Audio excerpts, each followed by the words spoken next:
Okay, it's good. Thank you. Good morning. Good morning, board members, our guests, everyone joining us through Teams. Welcome to the Cosmetology and Barber Examiners Board scheduled meeting. This meeting is being held at the Tennessee Library and Archives building. The building's located at 1001 Representative John Lewis Way North. We are enjoying this beautiful building, and I just want to thank everyone that was involved in helping us set up and giving us the opportunity to be here while we're having some construction in our building. But it has been easy and the building is gorgeous. So I really do want to commend them. The meeting is a little bit different from the perspective that we will possibly pass mics around to make sure everybody can be heard. When it is your time for those participating virtually to answer the board members' questions or ask your questions, at that point, if you could unmute yourself. And otherwise, we will proceed as close to what we usually do as possible. Chairman Gillihan, I will turn it over to you, sir. Thank you, Ms. Roxana. This meeting of the Tennessee Cosmetology and Barber Examiners Board is called to order. First order of business is a roll call. Thank you.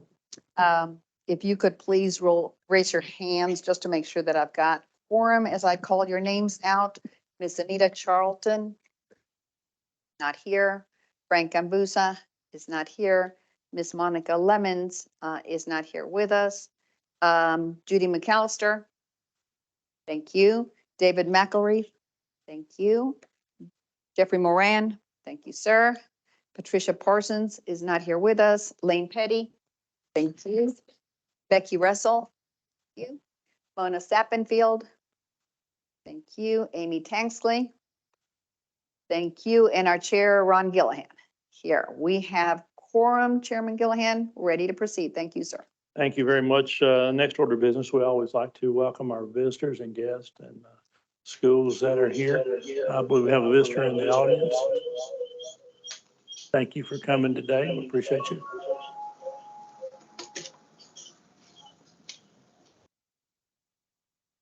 And we have a couple of students here who are actually here from my school. Thank you, gentlemen, for coming down and participating in the board meeting today.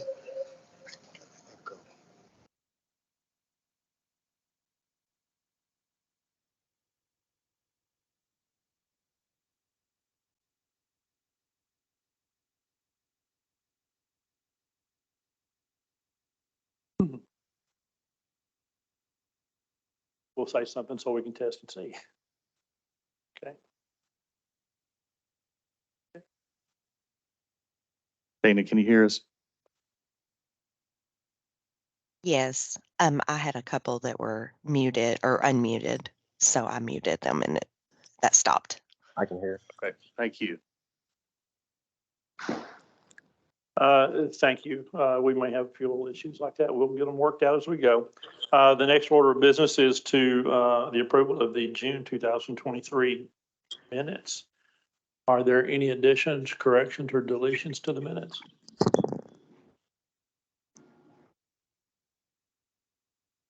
We have a motion and a second to approve the minutes. All in favor, say aye.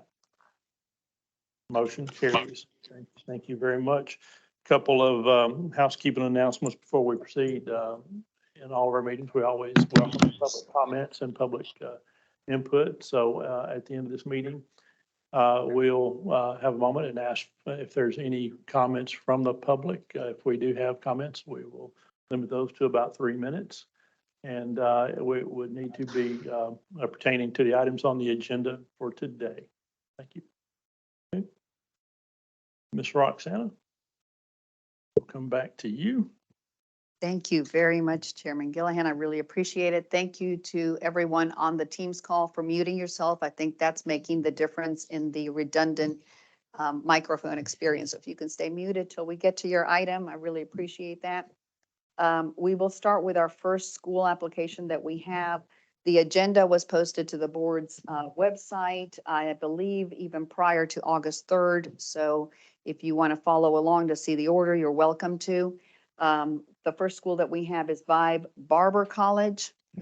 Mr. Kendrick Jefferson, I see you on the call. Welcome. This school is located in Memphis. The school has been a licensed barber school since 2003. This application was presented at the June meeting, and the members did have several questions and items that needed to be updated. At that point, Mr. Jefferson was not able to join us, but he's here today. The application, floor plan, enrollment agreement, catalog, and contingency plan for this cosmetology new school application were received timely. Turn it over to you, Chairman Gillihan. Thank you, Mr. Jefferson. Thank you for joining us today. If you could, would you tell us just a little bit about your school?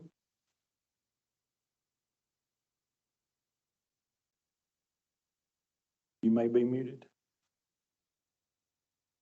Please unmute yourself, Mr. Kendrick. I'm sorry. I'm just sitting here talking. Yeah, it's a regular cosmetology school. You have to complete 1,500 hours. As you were saying, we were originally wanted to open this school back in '03, but at the time I didn't have the staff. Now here it is, 2023. I do have the staff now, so I decided to go ahead and add that to the program. And here we are here at the board this morning. Okay, And great. also, yes. Go ahead. I didn't mean to interrupt you. I apologize. No, that was my phone cutting in and out. I'm getting a bad signal. That's all. A couple of questions regarding your school. This is a full cosmetology program that we're approving here. Yes, sir. Okay. I'm sorry. I'm reconnecting now. I'm sorry. Got a bad connection. That's okay. We can hear you. Could you repeat that again? I didn't hear your question. I was just noting it was a full cosmetology program with instructor training as well. Yes, sir.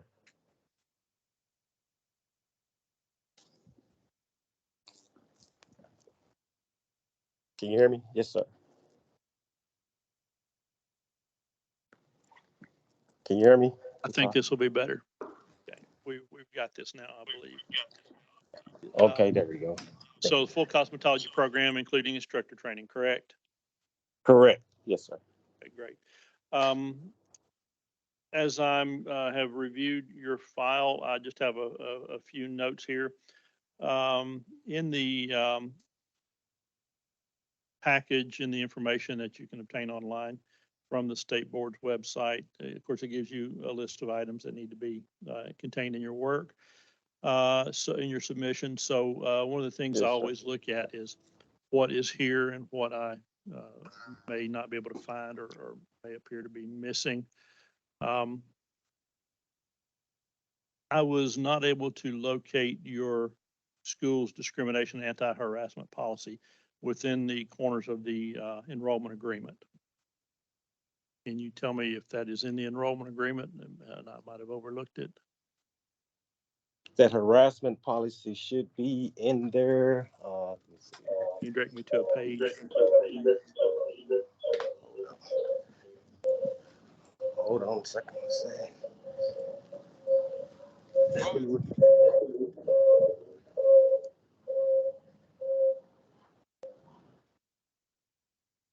I want to say it's in the catalog. Let me see. One second. Yes, that's kind of the point I'm getting to. Those things, I typically will find a lot of those things inside a catalog and several other items that are very common mistakes. Those are actually required to be within the enrollment agreement itself. So, let's see. I will correct that. Also, the sanitation policy is not. It is in the catalog again, but not in your enrollment agreement. That is the proper place for it in the enrollment agreement. Okay, I will get that added. You are doing the instructor program, correct? Correct. Yes, sir. Okay. In your enrollment agreement, there's required information regarding the instructor training as well. There's a statement that requires you to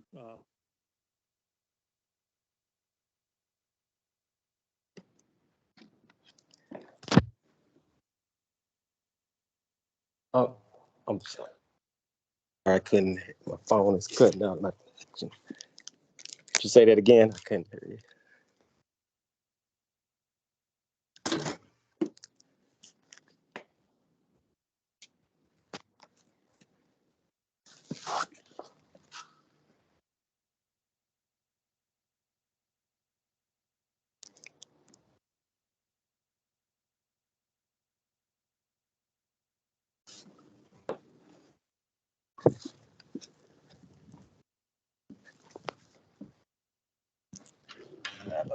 connection. My connection is really bad.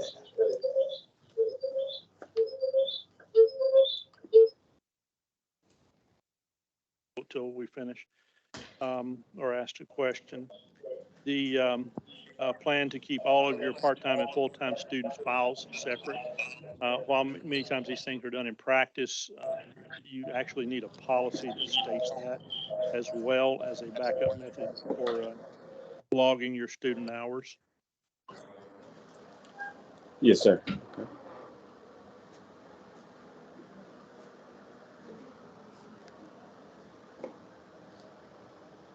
Are you also offering an apprentice program? No, we're not participating in the apprentice program. Okay, that's fine then. Um,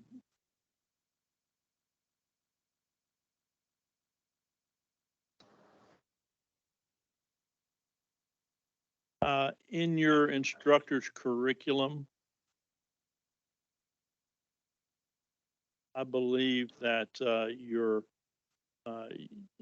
that I'm not seeing the instructor's curriculum. Can you tell me what page that is in your documents, please? Oh, I see it. I see it. I apologize. It's on page 6 of his and 39 for us. Okay.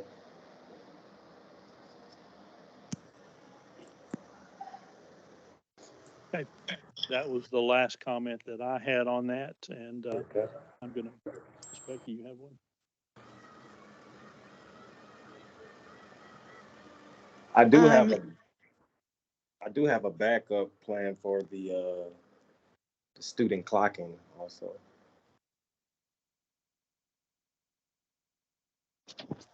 Okay, that's great. Ms. Becky, if I could just pause you for 1 second. I did see another note here. I believe we're missing a contingency plan, which is required on what you would do in the event of a school closure. Well, we would actually continue with the virtual and actually teach out. We wouldn't hire. We wouldn't enroll no other student. We just teach them out until they complete their hours with the virtual. Great. That actually needs to be within the documents themselves, so that the Okay. student will have a written plan in hand, so they know what they're getting into. And then I did have a note regarding your enrollment agreement. You do have a notation for the student's age, but no option for them for you to record their education level. That is a requirement in the enrollment agreement as well. Okay. A common thing that I have found, and I believe all of the submissions today, is that you do have statements indicating that the student has read, received, and understands the documents that they're having, but the regulation also requires that statement includes that they have received these documents prior to having paid a fee or paid any payments. That is missing, I believe, in all the documents that I reviewed. Okay. We will correct that as well. And you did mention your backup method. What is your backup method for logging the student hours? We do have time sheets as well. As they log in. So you need that. Yes. You need that to be recognized as a policy statement somewhere in your catalog as well. Okay. Sure will. Okay. All right. I'm sorry. That's all I had, Becky. You've mentioned that you're going to do online hours. Can you tell me if those are going to be synchronous? They're going to be monitored through using the system with Seymour, and also with the Zoom. So we will run those throughout the day. Seymour actually can calculate the time each student is online as well. Yeah. And will the students be allowed to participate in Yes. those only during your business hours? Okay. Yes. Can you tell me about the course virtual, let's see, virtual course student verification? Is that your SEMA? Is that what you're Yes. describing Yes. there? Okay. Yes. I just had a question about what that was. Yes. Okay. So the cosmetology curriculum, it needs to match exactly what the cosmetology curriculum is from the state board's website. So Correct. you've listed a curriculum on there, but there are things that are missing and things that you have added. So if you could please just remove what you've got there, Okay. copy and paste Okay. directly. So we need it to match exactly what the state board. With the state board PSI. Okay. Yes. Gotcha.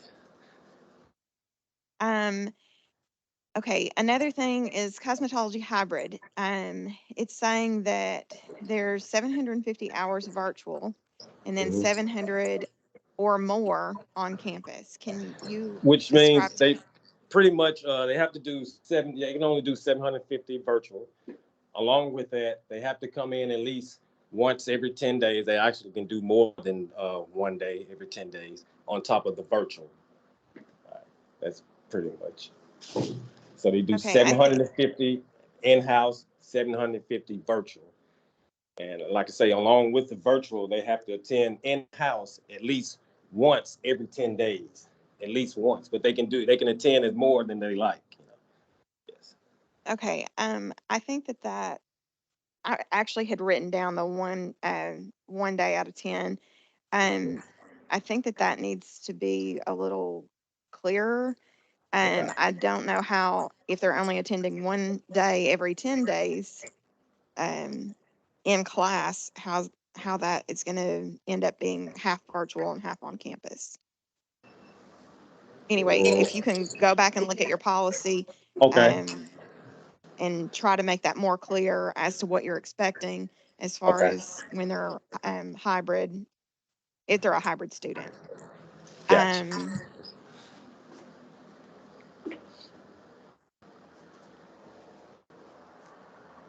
the clock hours, weeks or months it takes to graduate, um, you have given a maximum time that they can, it can take up to this long, I guess, within their contract, but it doesn't tell me if a student has, regular attendance, how long would it take them to get through the program? Okay. I don't need to know maximum. The students will need to know if they're attending class regularly, what time frame could they graduate within? Okay. Depending on if they full time or part time. Right. Okay. And then the last note that I have is somewhere you mentioned the student kit, Mhm. um, and it looks like it's optional to even have a student kit. So all students have to have a kit within a certain number of hours of them starting for cosmetology. That is within 200 hours of them starting. It does Okay. not matter if the student purchases that from the school or an outside source. You've Right. got That's that probably what I listed, meant. Right. Okay. That's more but like it that. looks like they can purchase it from the school, an outside source, or not have one at all. No, no, no. Well, I need to maybe reword that a little better. But yeah, if they choose to go out and get their own kit, we would have a list of all the items that belong in that kit. And they have that option to either purchase it somewhere else or purchase it here at the school. Okay, that's all of the notes. Oh, let me take that back. I've got one more note, and this is totally up to you as a school, but what will the class size be for cosmetology? Be the regular standard class size for the Okay, classroom. so you've got it listed that it's 15 to 1. I didn't Yeah, know if for you were each going to continue. instructor. Yes, yes, yes. 15 Okay, to 1 ratio. Yes. so 15. cosmetology can have 20 to 1, but if you're listing it as 15 to 1, then you should uphold that. Okay. Probably. I was just going off the barber inside. When I first opened, it was 15 to 1, but We just want to make sure that, I got you. you're telling the students exactly what to expect in class. Okay. I got you. Thank you.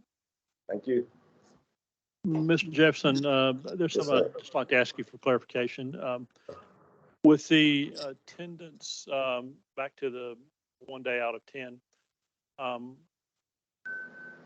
are we clearly defining the dates that the individual student is supposed to be there so that if an inspector came to visit, they would know who should be there on a given day? So we're putting that in their contracts, or is this kind of a free-for-all where they're coming on the 1 day they decide to come? No, no. Well, we're actually that 1 day is whether they come Monday, Tuesday. They're just required to do at least 1 day every 10 days. in-house. So that can be any day that they choose. Correct. Yes. Okay. So if 30 students showed up on the same day, do you have sufficient staff on that day to take care of Yes. them? Yes. Yes. Yes. I usually have 3 instructors here a day, morning and night. Okay. Are there other members that have questions?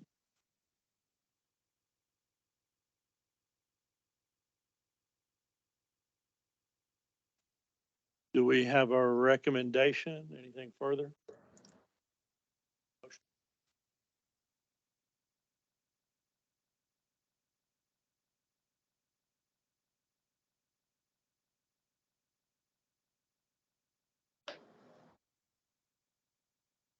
I'm tone deaf, and so a microphone just is not awesome.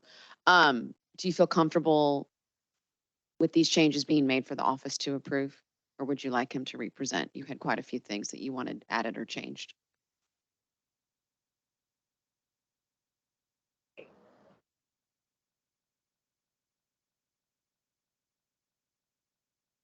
There are a number of things that really are starting to kind of add up here. Um,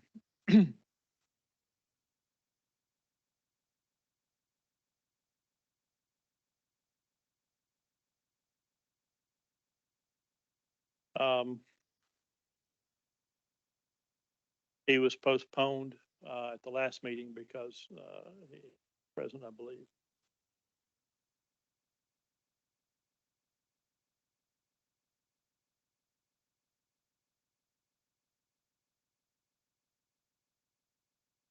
I think with the number of updates and changes, particularly having to shift so much in the agreements and the items they're missing, I honestly think I would prefer for him to represent.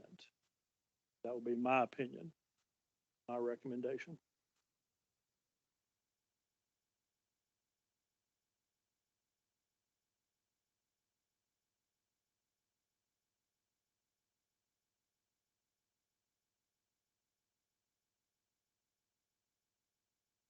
We have a motion from Mona Sappenfeld to represent. Do we have a second? We have a second from Judy McAllister. Is there any other discussion? All in favor, say aye. Motion carries. Mr. Jefferson, we're going to ask you to represent your documents and make the necessary changes. We understand we want to get you to work as fast as possible, but we do need these things to be as correct as we can have them. Thank you. Okay. Thank you. Thank you, sir. Thank you, board members. Next on your iPads, we have also a represent. This starts on page 43 of your iPads. Ms. Tanisha Nobleware, I believe, is on the call with us. This school is located in Memphis. The application was presented in June, but again, had several updates and requests. The application, floor plan, enrollment agreement, catalog were received timely in her plan for contingency. I will turn it over to you, Chairman Gillihan. Thank you very much. Ms. Ware, if you would like to tell us a little bit Yes. about your school. Yes, sir. Good morning. We are a full cosmetology school. We offering cosmetology program and cosmetology instructor program.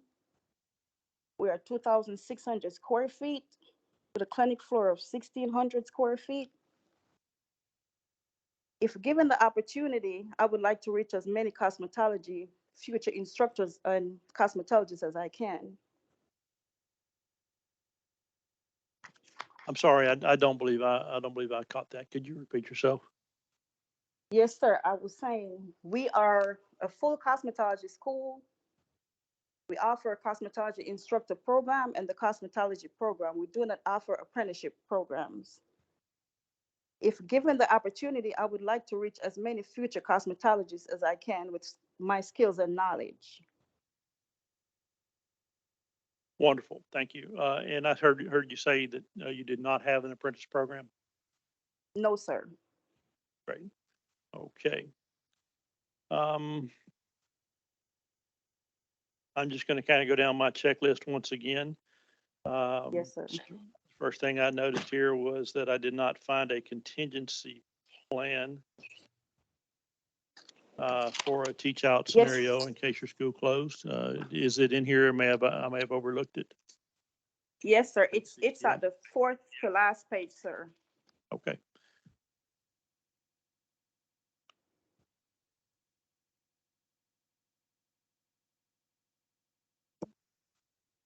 I had a question about the contingency plan. I do see one there, but it does look like it might have been copied from another school. And I just want to make sure that is your school within a proper distance to be able to use this same statement? It Yes, actually, sir. you're gonna have to Yes, ma'am. reword it, I Sorry. think, because it mentions another school's name has a contingency plan with some schools. So it, 68 for us. The short-term placement at the bottom. Yes, ma'am. So it looks like it's saying that there is a school located within 2 miles of, and it's a different school. It's not your school. So I think that's supposed to be your school, but then is that the school that you're going to send them to? Is that 2 miles away? I'm not sure Yes, of your yes, ma'am. location and if, okay, Yes, so, ma'am. That's the school I'll be sending them to. okay, so this is a barber school. So do they offer cosmetology? Yes, ma'am.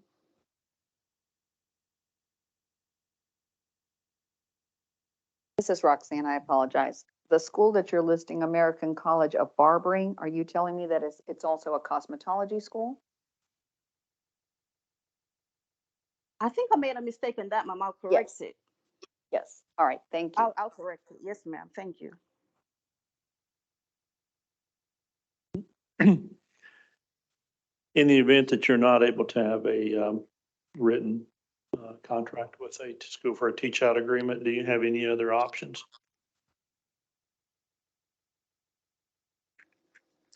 Yes, sir. I will get this corrected. That was just a slight mistake. Okay. I'm going to move right on along here in the enrollment agreement. Again, you have a notation for age, but as before, there was no indication in the enrollment agreement of the student's education level at enrollment. Yes, sir. I did realize I made a mistake in that. The age should be 16 and above. I'm sorry about that. I will make a correction on that also. The number of clock hours in the course of instructions is there, but you have some information missing for the weeks or months required for completion and as it regards transfers.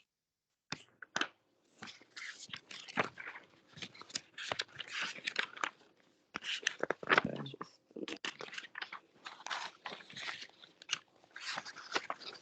Okay.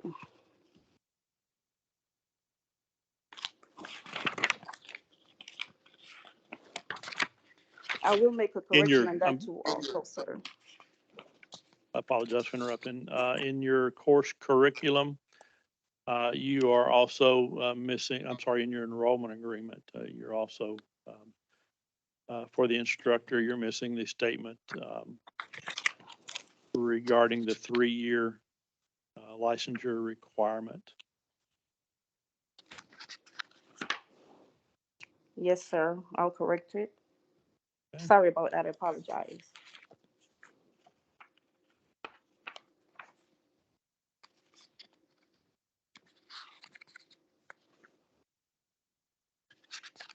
They're typically having it in their catalogs, but it's got to be in these enrollment agreement. So a student who is wanting to enroll, they need to know that if they don't have that, they may not be able to get licensed. Yes. That was the remainder of my checklist notes.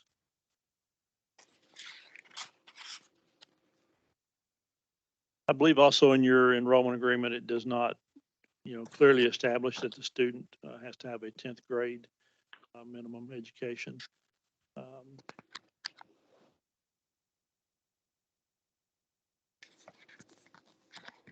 Yes, sir, That was it. apologize. That was it. Is there any other comments on this application?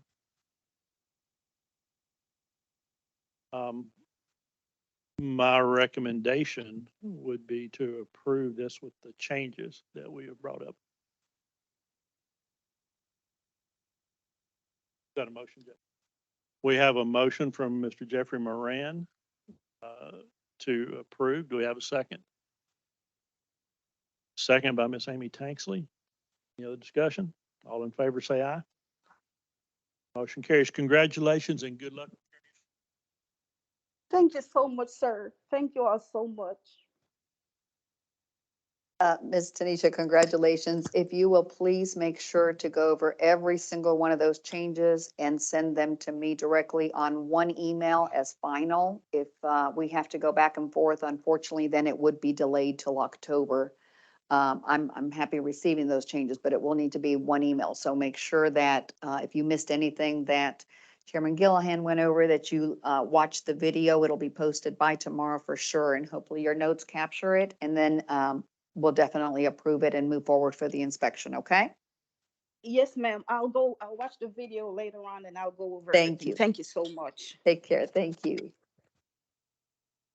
Members, we are next moving on to our next school application, and this is Golden Skin Institute. It's a new aesthetics school.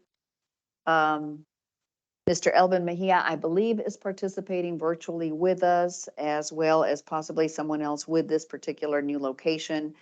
This school is going to be located in Brentwood. Mr. Mejia owns the school in Nashville and has owned that since 2016. You have before you the application, floor plan, enrollment agreement, catalog, and contingency plan that they've put together.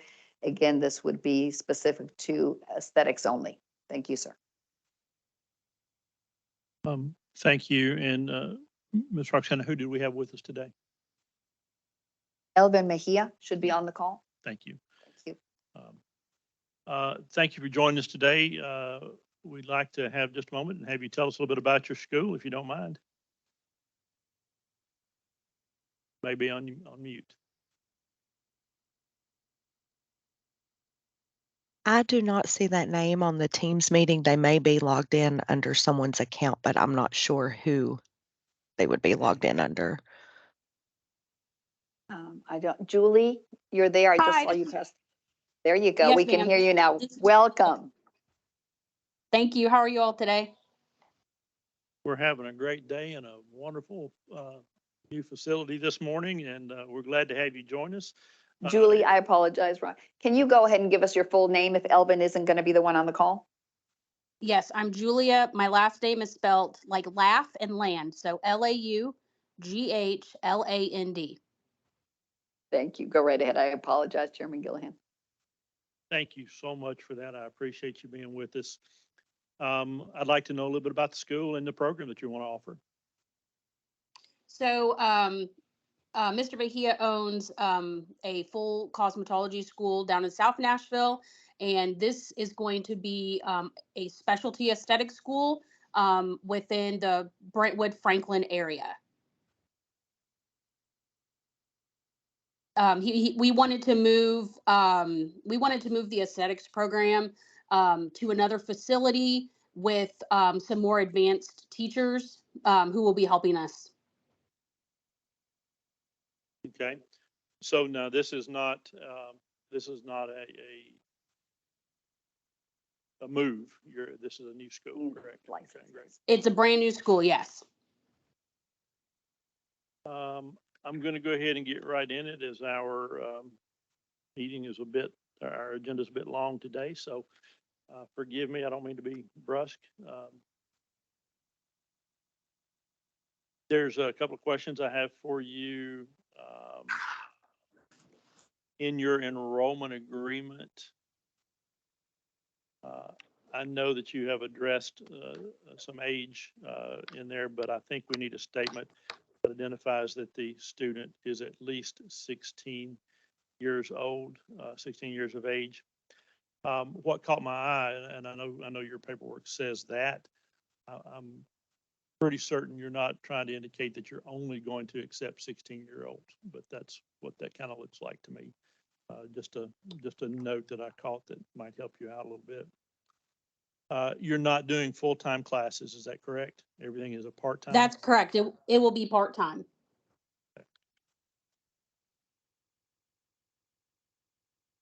Also in your policies, I was not able to locate a separate policy that identified that you intend to track the part-time and full-time students separately. Again, that was a commonality in all of the applications we had this time. That's a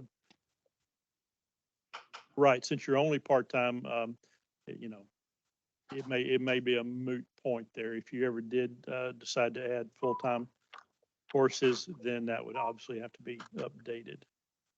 Yes, sir. As with the others today, in your acknowledgement that the student has read, received, and understands the documents they've signed, there is no provision that they have received this prior to making any payments to the school. That's a requirement in the enrollment agreement. Yes, sir. I'll change that. I believe, did I notice that you're going to have an online or an apprenticeship program or online? We will do apprenticeship, but we will not have online. So there is no online, virtual. No, sir.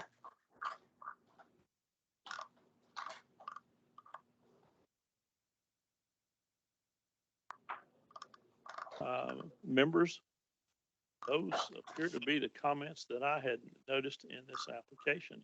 Does anyone else have a question? Comment? I noticed that it says that you've got a licensed instructor and 2 junior instructors. Is that correct? Yes, ma'am. We have two. We have 2 instructors. One of the juniors instructors has left. So now we have 2 full-time licensed instructors. Okay, so Roxanne, I am correct in saying that it's a 1-to-1 ratio. Junior instructor would have to report and have a licensed instructor to supervise them. So as long as it's a one-on-one, yes. Right. And depending on the days and hours of operation, you could, in essence, oversee 2 junior instructors if they're not on the same day. But Okay. yes, as long as you're available, yes. Okay, in your contingency plan, can you tell me if there is an agreement with another school? It looks like it's just telling the students, go wherever you want if we close. Do you have an agreement with the school? We don't, but as I said, we do have a full cosmetology school. So the only other option would be for them to transfer here and for us to offer them the aesthetics program here. Do I need to update that?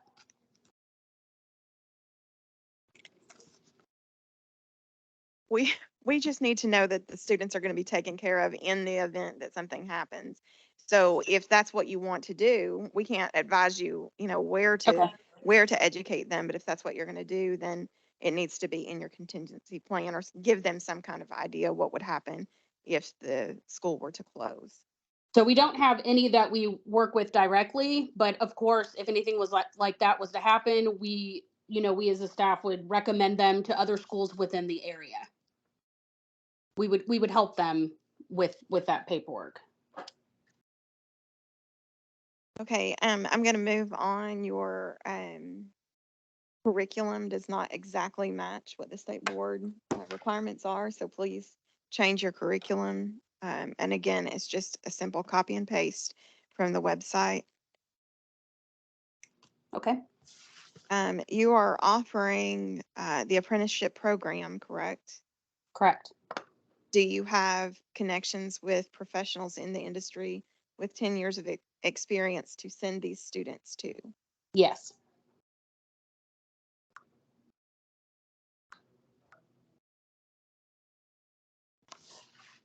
While you do have grounds for termination and requirements for graduation in there, I really had to dig for that information.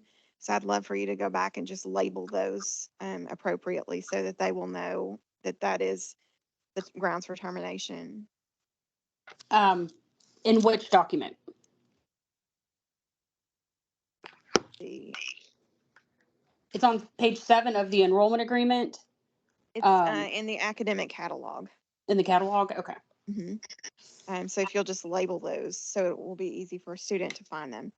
And then can you tell me, is there a statement in the apprenticeship program that says the apprenticeship program should take no more than 150% of the time as compared to a traditional student? No, I will add that. That has to be in the enrollment. Okay. I don't know if you heard Ron, but it's got to be in the enrollment agreement. Okay. Are there other comments and questions?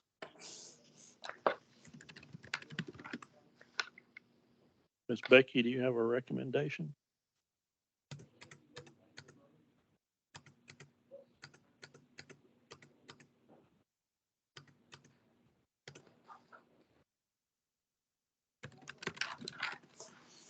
Becky had said that she recommends approval. Is there any other discussion? Do we have a motion? David made the motion. Do we have a second? Thank you, Mona, for the second. All in favor, say aye. Motion carries. Congratulations, and if you will make those changes and get those submitted to Ms. Roxana, we can get you scheduled.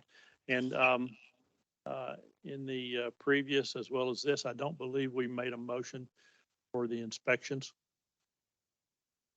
So if, in this one in particular, since they have another school in the immediate area, if it's okay with the board members to just send the field inspector, I think that we could do that. In the previous, we will need both field inspector and board member because it's a brand new school. So as long as we stay in those, I think we're okay, as long as we're all consistent.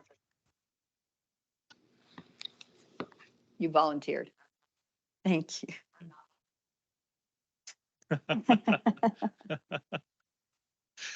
Okay, so just to make the record clean, Yes. do we have a motion to send field inspector to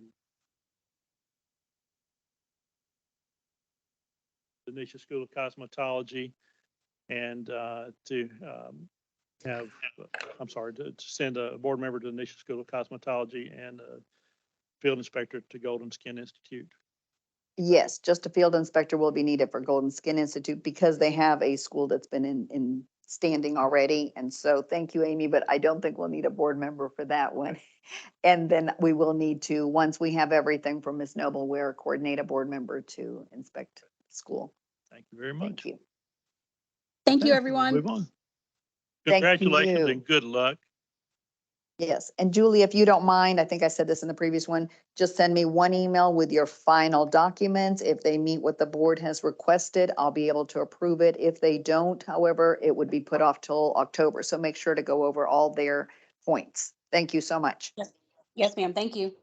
Thank you. Next members, we have our next school that starts on page 118 on your iPads. This is Ms. Sharon Smith, I believe, is on the call participating. This school is a new, second, I need to just switch. It's a change in location for Premier Cosmetology Academy. The school is located in Johnson City. You have before you the application, floor plan enrollment agreement, and catalog that were presented timely. I will turn it over to the members. I think we have several change in locations of our schools that have been licensed for a while. Thank you, sir. We start on page 118.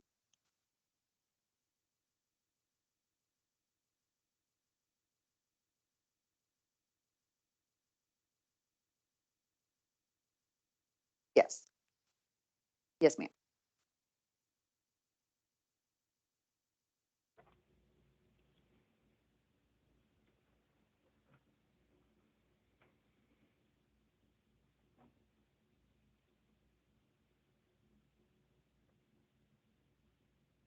Ms. Smith, I'm sorry to have the mic on. The question that I normally ask on a change of location is, how far are you moving, and is this going to be a burden on your students?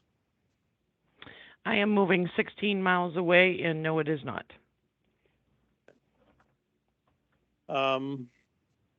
Just a couple of notes here. The documents that we have, I believe that the identification of all costs and charges in your enrollment agreement is incomplete. I believe my note there is that as I look through your supporting documents, your catalogs and other places, that I noticed that you had some other charges. Sometimes they pop up in terms of fees or termination fees or things like that. So within yours, I think I noticed that you had a couple of additional fees that would need to be noted in your enrollment agreement so the student knows what they're buying. Okay. Are you going to be, you're still offering an instructor program as well? Yes, sir. Okay. Then with the instructor agreement, you do have the 3-year statement there, but I think for the instructor's enrollment agreement, there needs to be the statement that they would be required to have 3 years of licensure, so they'd be well informed. Okay. Your enrollment agreement does not contain the statement that the student has received their documentation prior to making payments.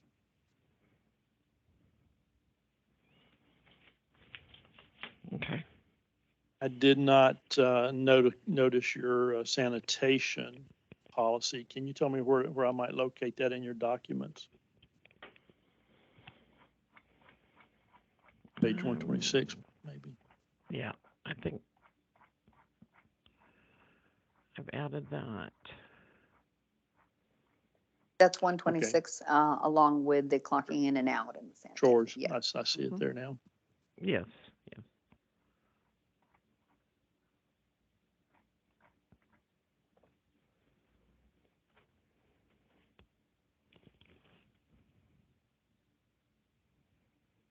Once again, a commonality today is that you did not have a policy in place or a written plan to maintain all the part-time and full-time students files separately.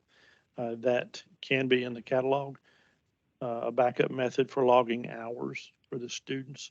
Did not see that. Do you have that one in there? Do you have a backup method for keeping their time?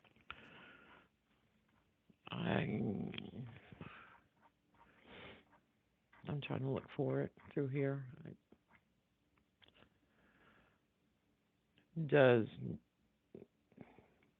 They actually clock in and out using their phones. They're able to clock in and out using the computer or tablets as well.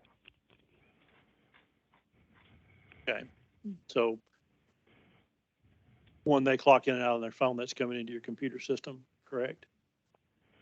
Yes, it does come into a computer system. Right. So then what would be your backup if your computer went down?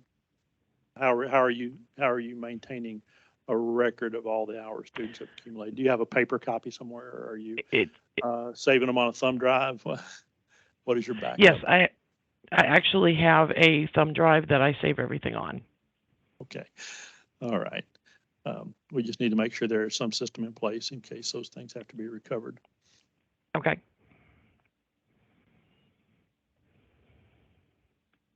I did have a question about your transfer student policies.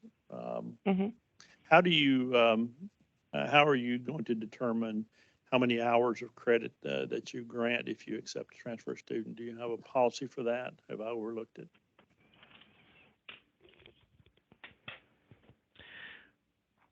When it comes to bringing a student in that's wanting to transfer? Yeah, if a student is transferring into your school and you want to grant some credit or no credit, those policies are strictly up to you. But how would a student know what that policy is? When a student comes in, they need to have their transfer paperwork with them that has been signed from the previous school, And then I'm also giving them, which is not in my handbook, they take an entrance exam with me, which is both written Okay. and practical. Okay, so you're going to examine them in some way to determine the hours you're going to grant, correct? I do, yes, sir. Okay, all right. And that is in your catalog? I don't think I saw that. 146, thank you. It is not. Okay, thank you. Mhm. Are you going to be utilizing an apprentice program? I do. The students are here 2 days a week, and they're out into the apprentice 3 days a week. I've been doing that for, I think, Roxana? 4 years. No, I think maybe we're confusing the terminology. Your apprentice student would be the one that is 100% of the time in your school building during theory hours. They have to pass the theory exam. And then 100% of the practical hours are done in a salon under a licensed professional with 10 years. I That's do the not do that. easy. Okay, there you go. Thank Okay, you. Thank you. thank you. So that Thank clarifies you. that for me. Hmm. So you do not offer the apprentice program. No, sir. Okay.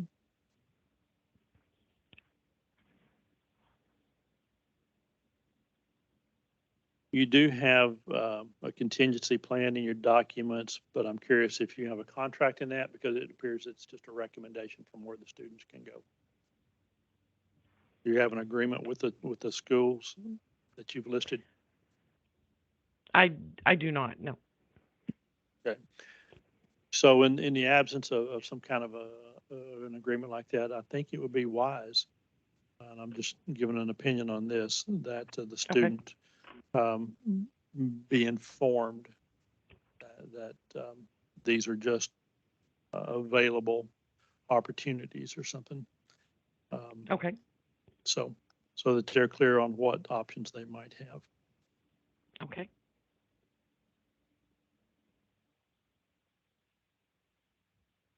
In your enrollment agreement, um, you have your statement regarding the students having read and received all their documents.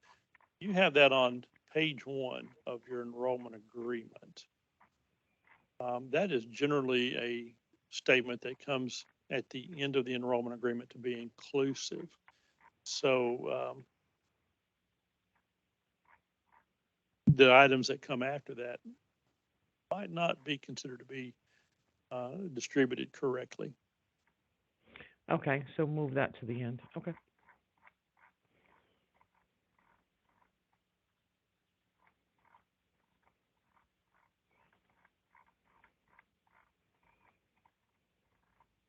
With your instructor program, again, we're kind of missing that component for the 3-year requirement. If I'm repeating myself, I apologize.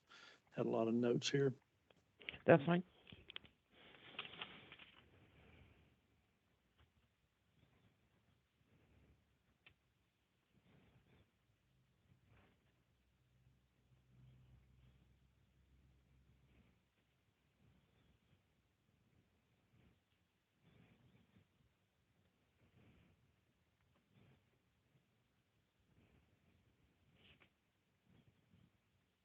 In that acknowledgement of the receipt and understanding, again, there is no statement that they have received this prior to payment of any fees. We're missing the method for backing up and logging your hours. I think you said you will do that with a thumb drive. Hmm. And then a statement that you're going to track the part-time and full-time students separately. Okay.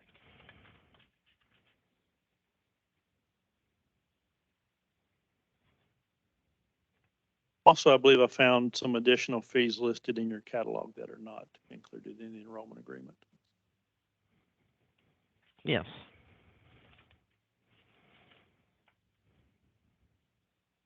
In your student handbook, it's your 17 of 33, our 146 for the board members.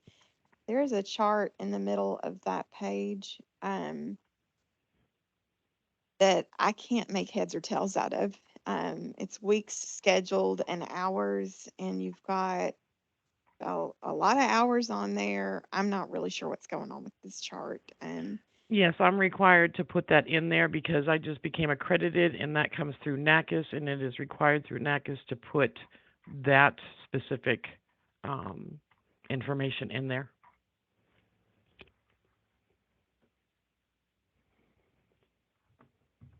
The Department of Education also has me put that in there as well.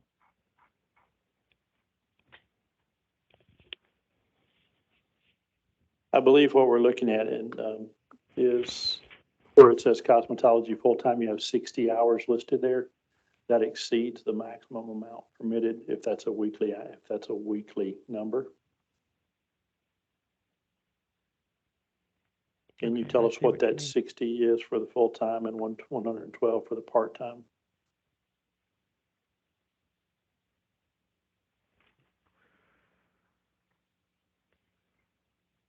I think that is when, well, it's supposed to be for when they're actually having to sign for their satisfactory academic progress through the Department of Education and things like that. So I will change that. Are you in The accredited hours. school? I am. Okay.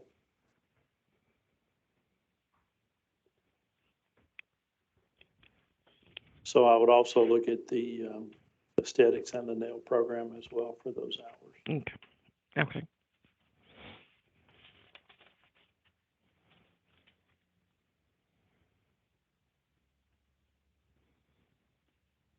Interrupt you, Ron, just because I had asked the same question about these. So the expectation, because we do have a lot of schools that are accredited and I've never seen these numbers. But so the expectation, of course, is the full-time cannot be more than the 48 full-time that we allow by statute. That would always trump whatever an accrediting body would have. And then the Correct. same for all of those hours, if that makes sense. And your part-time hours, I can't believe would be more than your basic. So that Yes. graph will need to be accurate if the members do decide to proceed. Okay, I just want to make sure we were Yeah. all You're on the exactly Yeah, same I will right. page. change all. Yeah, I Thank will you. look into that. Thank you.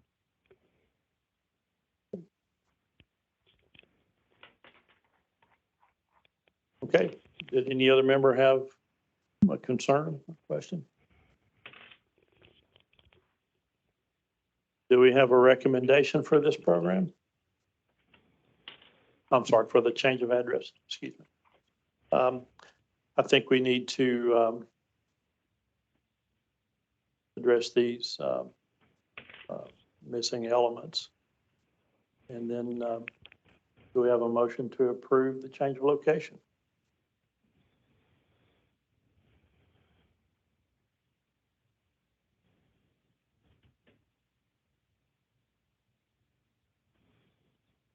Are they in good standing outside of this? I make a motion to approve with the changes. We have a motion to approve from Jeff Moran with the changes. We have a second by David McRath. And all in favor, say aye. Aye. Motion carries. Congratulations on your move and good luck to you. Thank you, sir. Appreciate it. Thank you. And Ms. Smith, as I mentioned to the other schools, if you will please go over your notes from the meeting or view it once it's posted online, make sure to capture everything and then return those to me as one email. I'm perfectly great going over those. But if we have to go back and forth, then that would wait for the October meeting. So just give yourself a chance to capture the items and congratulations. Thank you so much. I appreciate it. Thank you. Bye-bye. Yep. Bye-bye. Thank you, members. Next on your iPads is a new apprenticeship branch school. This is Confidence College of Cosmetology. Ms. Courtney Bennett is participating remotely to answer your questions. This new location will be in Greenville, Tennessee. The application, floor plan, enrollment agreement, catalog, and contingency plan were received timely. Ms. Bennett has an existing school that opened in February. And so she's been before the board, I think, several meetings in a row, and I'll turn it over to you, Chairman Gilhan. Thank you very much, Ms. Bennett. Thank you for joining us today. Thank you, guys. Let's see here. This is a branch school, so you're maintaining the original, and this is just a second program, a Yes, second sir. branch, correct? Yes, sir. This is a second location. It's about an hour from our main campus, and it is solely an apprenticeship um, school. So just theory will be done on this campus, and we have a lot of interest from that area. And there's not a cosmetology school currently in that area. I can't extend myself to run two traditional programs, but we are able to facilitate the apprenticeship school. So we're Mhm. excited about that. So with the apprentice programs here, are you intending to teach all four of these programs? Yes, sir. The only difference between our traditional location in Piney Flats and the Greenville location is we will not be offering the instructor curriculum at the Greenville location. Okay, so the instructor will not be done there. Okay. Couple of things here that popped up for me. Your contingency plan, am I correct to assume that your contingency would be that they would revert back to the homeschool? Yes, the main campus. Okay. Yes, sir. Okay, great. Main campus. Okay.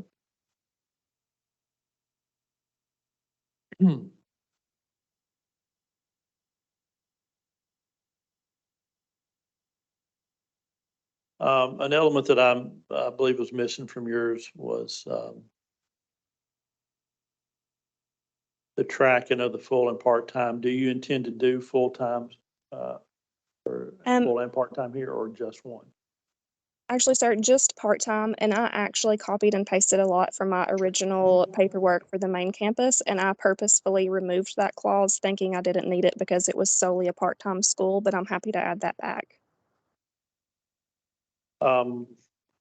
What, right, if you ever did have the full-time, then that would be an important element in there.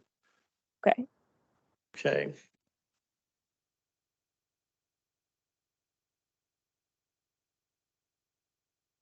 Once again, the acknowledgement of that they have read and received their documentations prior to making any payments.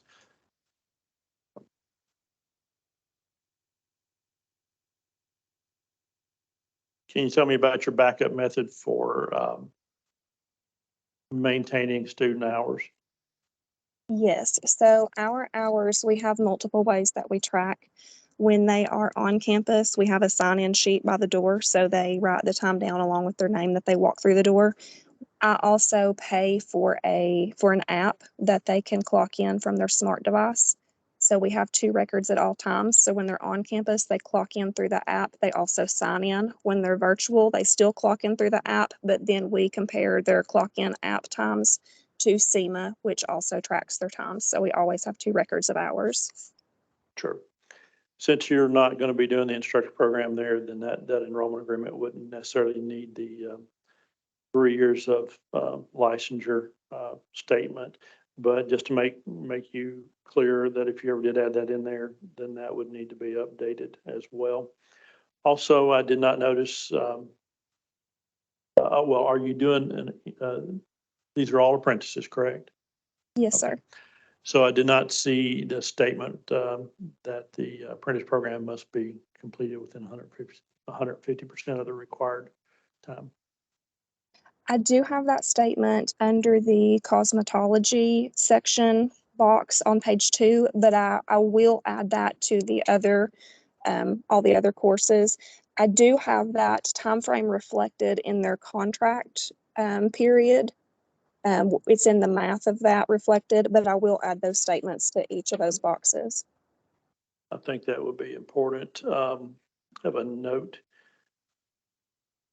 that your license requirements are not quite accurate for the cosmetology program.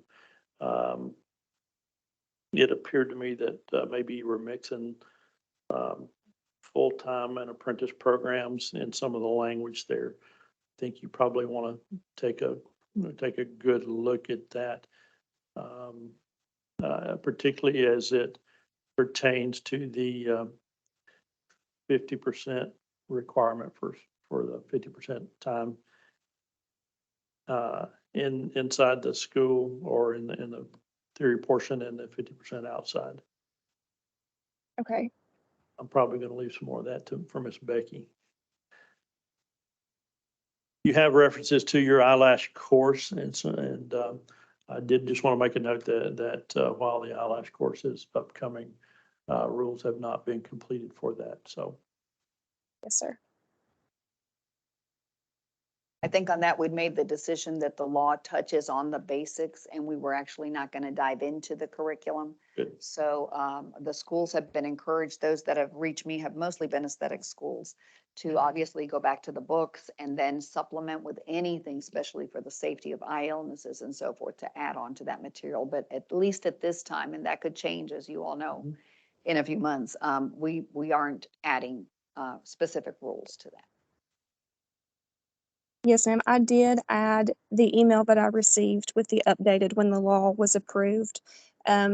I added verbatim the ABCD of what was available for the eyelash course, but I do know that, you know, once the laws are added or rules and regulations, I will update those. In that eyelash school. Yeah, hold a I'm little sorry. closer. So on the eyelash specialist, they will be able to go to school in their own specialty school. Are we doing that? At this time, the law does not allow for a specialty eyelash school. Okay. It will be cosmetology or aesthetics only. Those are the two schools that cover the curriculum as it's And stated. not barbering.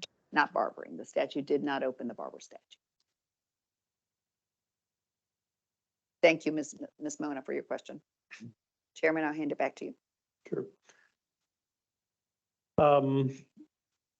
In your documents, I believe it's page 190 for us. You have some statements regarding reasons that a student might forfeit that day's hours.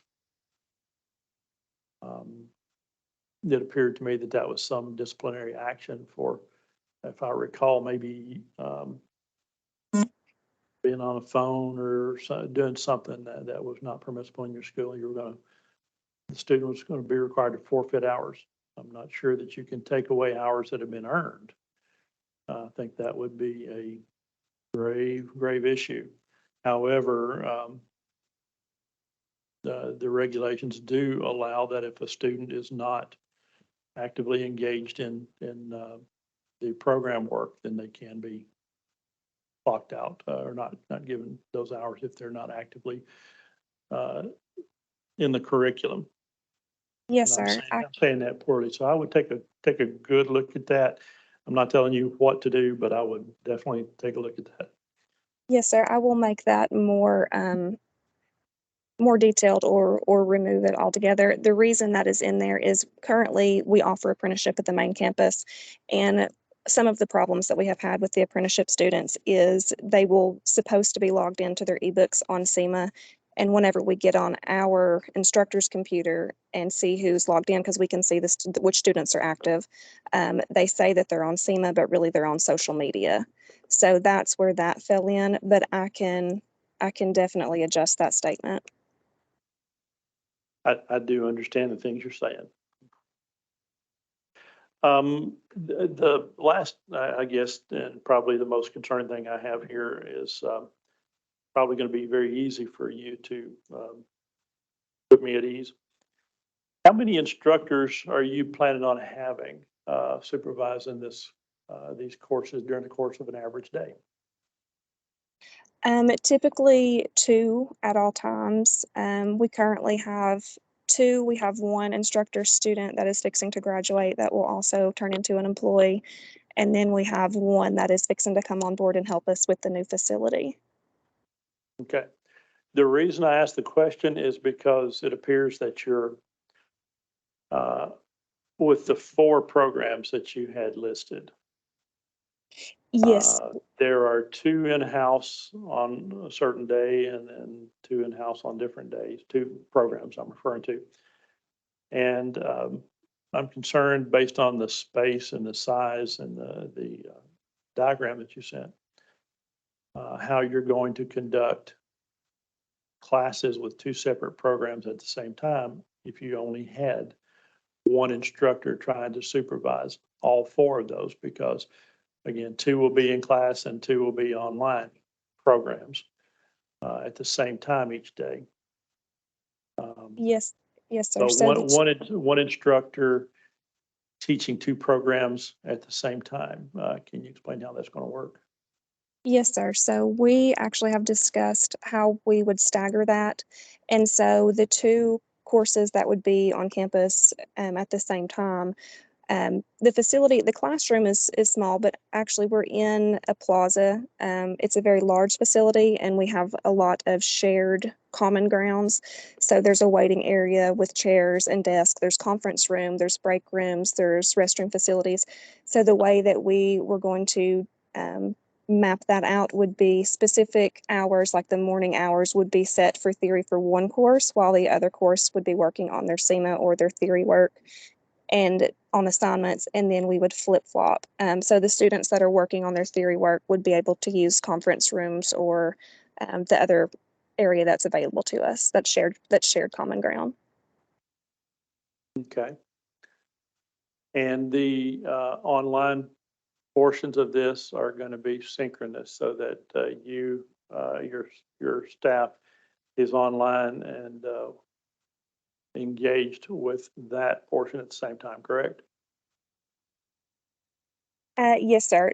Some of the virtual will be through SEMA without being, so some classes will be like Zoom or team meetings.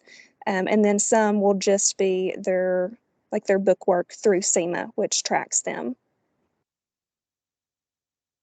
Yeah, I think that's kind of where I was trying to have you explain that. If the student is not at all times supervised, then that would not be permissible. I know a lot of schools utilize SEMA. It's a great program and things like that, but it's not intended, and our approvals don't permit student self-study that is not actively engaged with the instructor.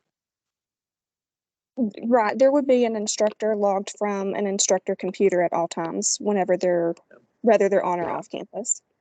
Well, whenever they're working on SEMA, I believe you just told us that there might be times when they would not be engaged through Zoom or Teams or any of those kind of platforms. Independent study that a student does without visibly being able to be seen and engaged in some way by that instructor at any moment, any time, would not be permissible. Yes, So sir. what we're talking about here is the difference between a synchronous program where everybody's actively engaged, much as we are right now, versus I can log in at some point, do my homework, and submit it at a later time. That would not be permissible. That's asynchronous. Yes, sir. We can facilitate that to where we would have an instructor virtually with them. Okay. I just want to be clear that we've not approved any programs that were operating in the asynchronous categories. Correct. Yes, sir. You're saying that you won't be doing that.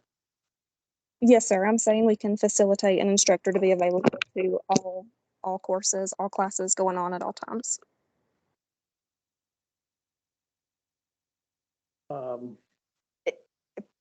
If I could ask a quick question, because with every single school application I get now, this is a repeated conversation and sometimes several times.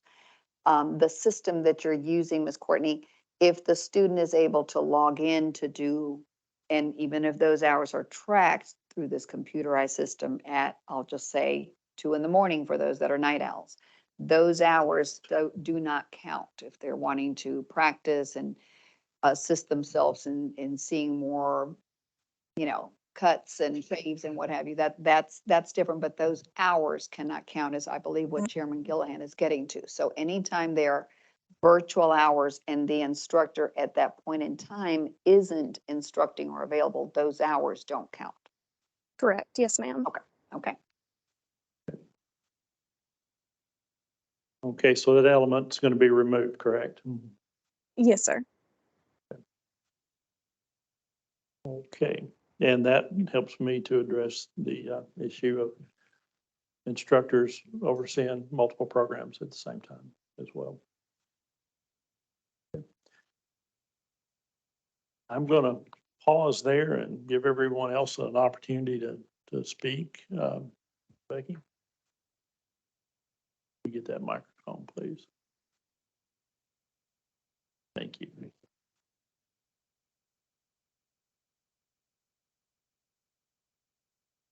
Something that I think that has been addressed, but again, to make it clear, if cosmetology and manicurists are being taught on campus on Mondays, I know that you said that they have a conference room, say that some of them can go sit in to work on SEMA, but this again is not, that would not be synchronous or supervised.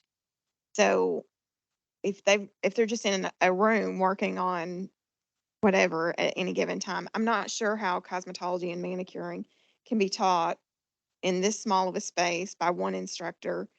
Um, that is my concern, along with virtual classes going on at the same time. I feel like you're going to need a virtual instructor and a cosmetology instructor and a manicuring instructor all going, all being available during all of these class hours. It's going to be very difficult to make any of this work within the bounds of the law.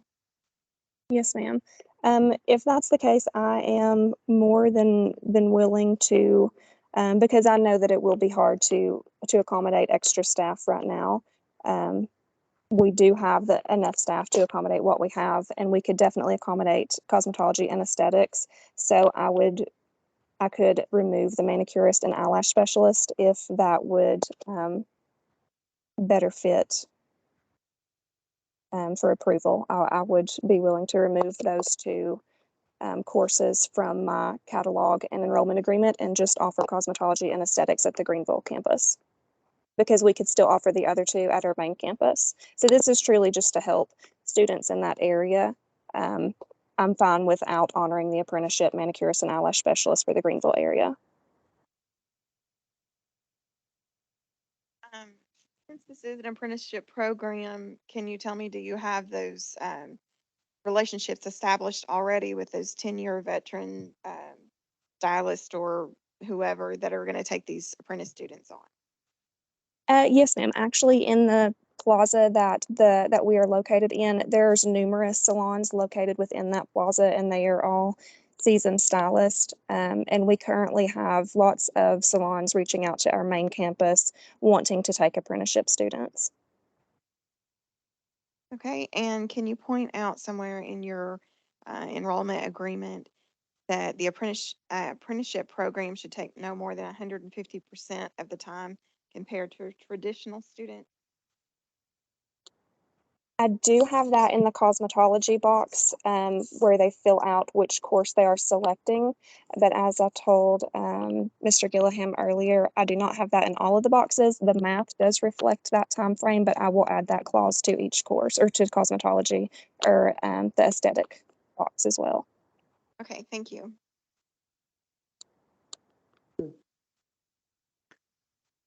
Do we have any other comments or questions or input? Sorry, I'm just on an extra note. Can you tell me if you have a place where it tells how many weeks or months it would take to graduate from this course? Yes, ma'am. In each individual box where they select their program, it tells how long it would take to complete the course, and it also tells how long per their contract they actually have to complete the course. Okay, I see that now. Thank you. Yes, ma'am. Roxanna, I have a question for you. If this school is going to remove programs from their application, would that necessarily require a new application to be submitted in your office because they've requested all these programs? No, really, it wouldn't. when the school completes the application, they kind of list what they're going to be doing. So removing one Removing that. for initial wouldn't be a big deal to us. As you would know as a school owner, when you renew at that point, it doesn't impact barbering because barbering only has one track, barbering. But in the cosmetology side, when a cosmetology school's been open and renews, they actually can add the aesthetics and the manicuring and the natural hair all on their own without being represented Right. because they're within the discipline. So even in that case, it's flexibility. So I think if she's taking those two out, especially without having the instructors to carry it, it would be perfectly fine.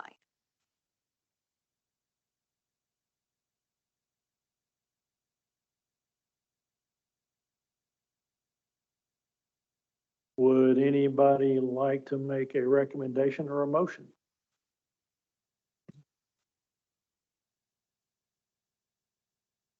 I'd like to make a motion to approve this school pending the changes that the office can approve. Ms. Tanksley had made a motion to approve the school pending the changes that have been outlined here today, and appropriate inspections. Do we have a second? Ms. Mona has seconded. Any questions? For the apprenticeships, you're saying the only field inspector needs to go, but not a. Correct. What we've done with apprenticeship, because it's a classroom only, is just a board member. And in this particular, our field inspector, and in this case, she already does have a school that's been open, not quite a year, but for a minute. So if that's okay with the members, it would just be a field inspector. Okay, we have a motion and a second. All in favor, say aye. Motion carries. Congratulations on your new branch school, and if you can get those documents submitted. Ms. Roxana, is there a particular time frame that we need to have these things to us? That is a really good question. I think we're seeing some unique changes in the schools. We're really seeing a lot of change in locations, which is possibly a great thing, maybe, not, but within 6 months, those applications expire. And so that's just from the system having held that data long enough and money that we can always reopen them. I would say, and we've talked about this on a couple of schools that you all are aware of, went past the 6 months and then different things came up. So I would say within the 6 months, they have got to do the change in location. It is very cumbersome for us. Once that open application, if you will, is no longer visible to us, it's difficult to keep track. So definitely the 6 months as soon as she's ready. Most do complete it very quickly. I would say most within 6 weeks are ready to go. But in some occasions, things have come up, especially lately. So if that's okay with you. Again, congratulations and good luck. Thank you so much. I appreciate it. Thank you. And Ms. Bennett, same as I mentioned, the changes that they've asked for, hopefully you've written them down. If you haven't, the video will be posted later, definitely by tomorrow. If you can just send me one email when you have everything corrected. If there are any changes after that, it would wait till the October meeting, and I want everybody to make sure to finalize their documents before that, so we don't delay you further. Congratulations. Yes, ma'am. Thank you. Thank you. Thank you, members. We are on to page 217 on your iPads. This is a new barber school. Royalty Academy of Barbering is being presented to you. Mr. Sean Davis has joined us personally, so I want to welcome him. If you will head up to the podium. Thank you for your patience and for being here, and that mic should work. This is, again, a brand-new barber school. It is located in Nashville. You have before you the application, floor plan, enrollment agreement, catalog, and contingency plan. And nice, thank you to have you here. We haven't been handed paper things in several years.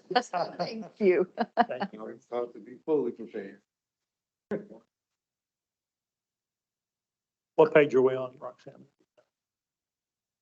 Page 217 on your iPad, sir.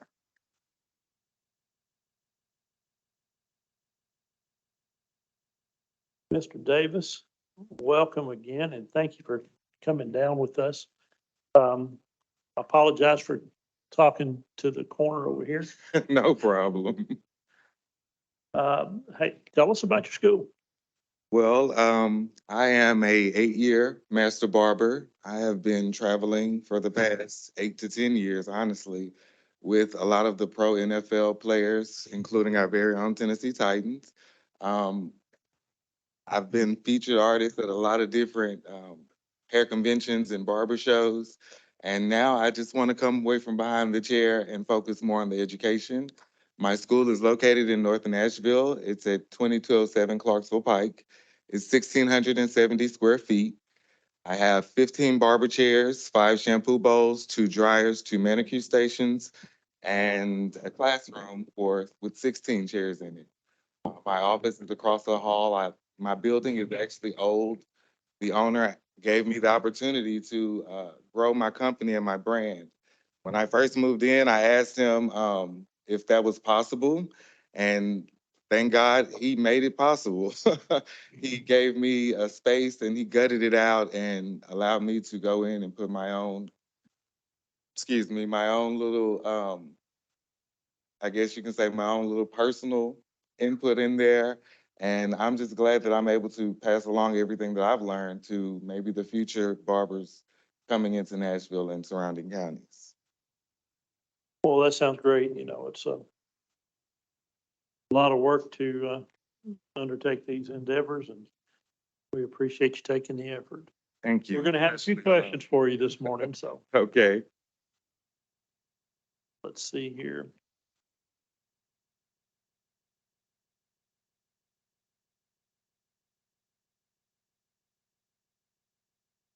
I think the first little item that I've noticed that it appears that your schedule hours and your business hours don't quite match the math on the weeks of the programs. And since I didn't write down what your actual numbers were, typically we're seeing things like you're having a 40-hour class and the school will say that will be, 40-hour work week, and a school will say that's going to take a certain number of weeks. And it appears that doing the math on yours, the hours and weeks don't quite match up to what you have in your statement. Okay, I'll go in and make adjustments to that. And also that's going to include your, the number of weeks and months. I believe you may have had some statements about months. Yes.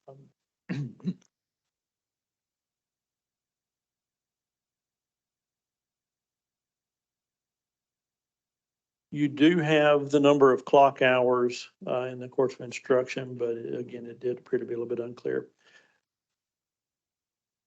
You have can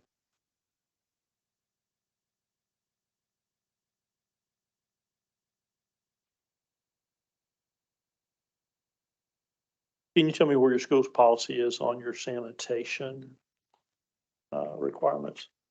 I actually have that under my rules and regulations. Okay. Is that in the catalog you're telling me? Yes, sir. His page 18 would be our page 240. Okay. He's Thank you. has it all listed. Yes, you're welcome.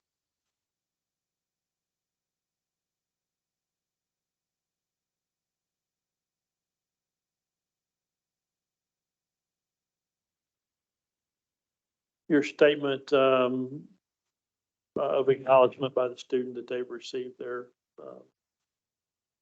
enrollment agreement and records prior to enrollment, as well as the payment statement is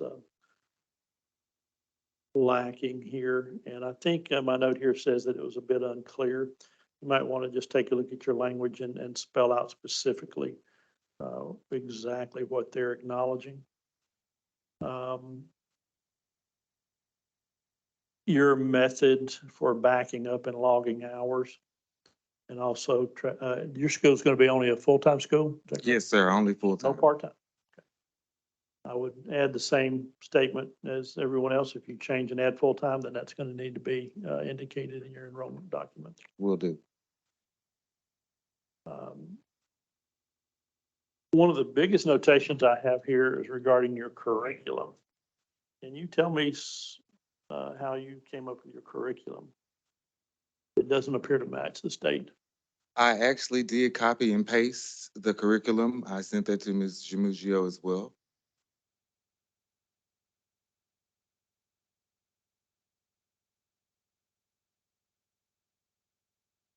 What I was just saying is you do have that copied and pasted from the state board's website, but you've also got another curriculum somewhere in the middle that doesn't. So you've got one that matches and one that doesn't. You've got two different curriculums Okay, listed. so I'll go ahead and remove the one that I actually created myself and just leave the boards on there. Is any of this program going to be an apprentice program? No, sir. Okay. Is any of it going to be virtual? I haven't, I guess, done my research on the virtual aspect of it. So for now, I'm doing everything in class, in building.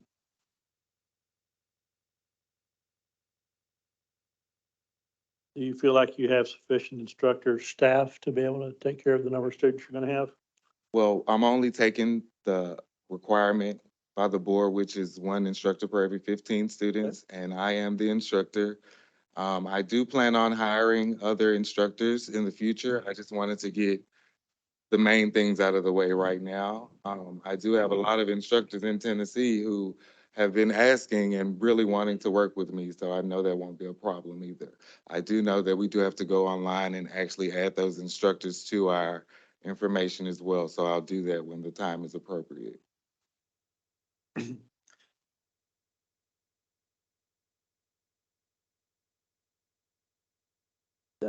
There is one policy that is required on the Barber program as well.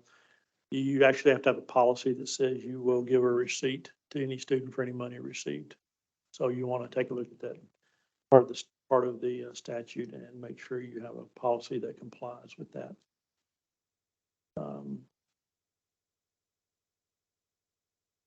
Can you tell me what your policy and your procedure is going to be regarding student transfers, people transferring into your school? Well, as of now, I'm only going to allow the 15 students who are primarily under me. If it comes to a point to where I am allowed to take on extra students by having more instructors, then I guess I'll add the transfer policy then. I do have it in my information because I know that it's possible that I will take them in the future. But for now, I don't think that I should because I don't have the staff, actually. It's just me.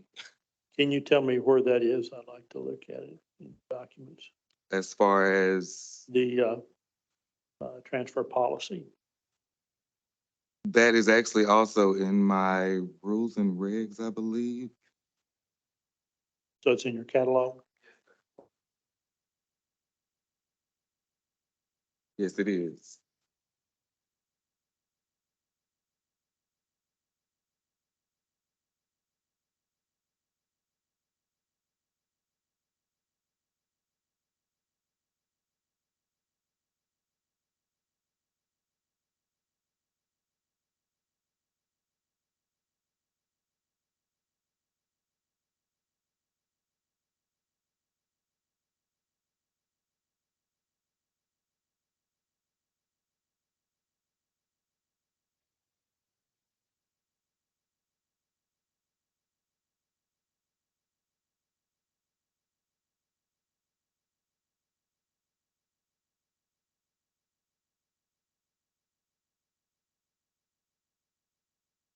$27. I was almost there. Okay.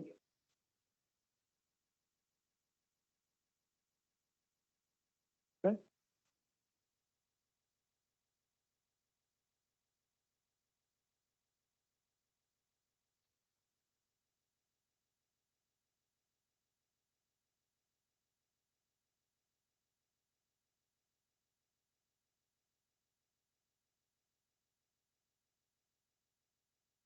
While Ron continues to look at his notes, one of the notes that I had made is I don't see a place where they initial acknowledging that they received a copy of the agreement, and it may have just been something that I looked over, but that was one of the notes that I At the bottom of page 17, I did put a full understanding where they could sign and date that as well. Should I add an extra, just individual page as well? If you can just make in that statement, make it say that they received a copy of what you gave them. Will do, I'll make the adjustment. And that again goes to the concern I had earlier that none of these todays have had this statement prior to prior to paying of any fees. And that's a condition. They have to have this completed, signed, and the documents in hand prior to paying fees. That's the whole point. I will do that.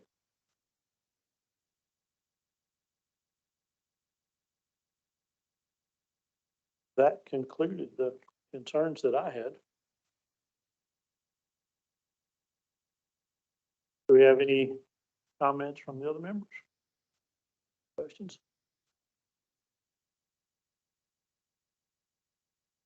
I make a motion to for actions that need a field inspector and a board member, correct?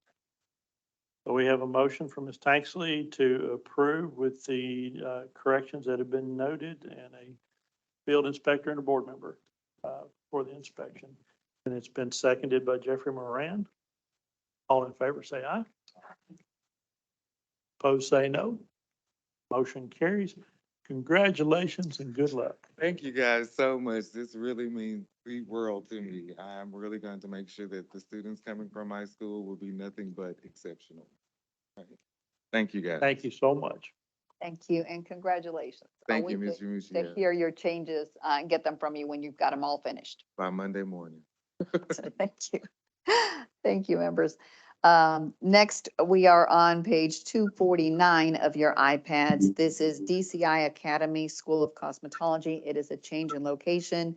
I know Miss Destiny Cox is on the call with us, so thank you so much for waiting patiently as we move on through these applications. This school is located in Memphis, and they have two separate school licenses. The application, floor plan, enrollment agreement, catalog, and contingency plan are before you.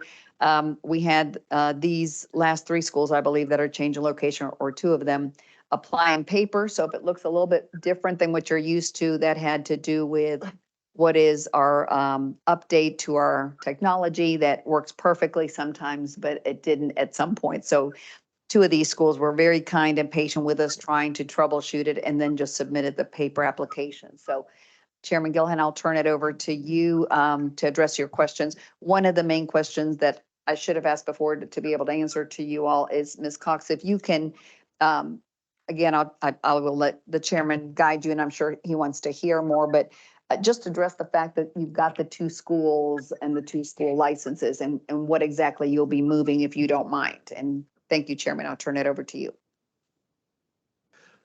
Thank you. And if you would, please go ahead and just respond to Roxanne. That'll help us get started here with you. Okay. Hello, everyone. How are you? We have the cosmetology school, which is an apprenticeship school, number 508, which is a nights only. And we have some virtual components with a live instructor and in building also. And then we have the day school, which is a specialty aesthetics, which is days only, with also some hybrid learning with live instructor. So we're using the same space as we used since 2020. And both of those courses are in the same building, but yet at different times of the day. And they do share a classroom. Okay. Just to add, because I don't know that you need the two separate licenses. We welcome if that's what you want, but obviously you could run the cosmetology program nights with one of the two licenses and the aesthetics days with the other one. Just something to think about. There would be no real reason, based on what you're saying, Ms. Cox, that you would have to have both. Thank you. I keep it under consideration. All right. Thank you, sweetie. Thank you. Ms. Becky, you want to start this one off? Give me a chance to get my notes. I was looking into the curriculum, and your curriculum does not match the state board's requirements. So a simple copy and paste of the curriculum. For the Cosmo or the aesthetics? Both. Okay. Initially when applying for church location, it was kind of at the last minute. I had to pull some things together because I didn't know we had to update our contract. I wasn't really planning on it, but I did since this would be the proper time. Um, when it comes to the curriculum, I believe in both of them. It has set number of weeks, and only one of them was left out as far as the additional curriculum. So I have one with the weeks, and then I have one with just a broken down, and that would be the cosmetology one. The aesthetics, that I have already, it was behind the time that I had to send in something. So I have already started to correct those, and I do have them along with some things I saw after it was turned in. Okay, not sure that I'm not sure what you're talking about because you were talking about the number of weeks or months. This is simply the cosmetology's curriculum that says like generals 300 hours, and it tells you exactly within those 300 hours what has to be taught, and then chemical 600 and exactly what has to be taught. That's not exactly what you've got online. So just make sure that that is the part of the curriculum um, that needs to be correct. Yes, ma'am. Um, I'll definitely implement that. Okay, I had a question. I was a little unclear, so I just wanted to let you clarify something for me. It says I need to know the clock hours and weeks or months it takes to graduate. So, for instance, on the aesthetics and board members, this is on our page 253 if you're looking at it. In the middle of that page, it says scheduled course, and then it's got 7.5 month period and then an 11-month period. And I just wanted some clarification on what that means. So with our total hours per week, because being a part-time with 25 hours, it's going to take the students 7.5 months to initially complete the program, but I am also adding in an additional 3.5 months just in case someone has to go and leave an absence. They're not able to complete the program within that 7.5 months. They get an additional 50% of their course to complete. So that contract ends up being for not to exceed more than 11 months. Okay, maybe just note that beside of the 11th-month period. Okay. If you could just note that as, additional time needed or what, I don't know. It just looks like they have the option to take it in 7.5 months or 11 months. And I was just unclear about what that meant. Okay, I would definitely distinguish those two. But yes, ma'am, it is 7.5 months for the initial course if they go without any breaks. Come to school every The day. same thing will be true of cosmetology. It has a very similar statement. So just clarify those. Um, Can you tell me where it is listed, any special conditions for graduation, like requirements for graduation? Okay, let me see.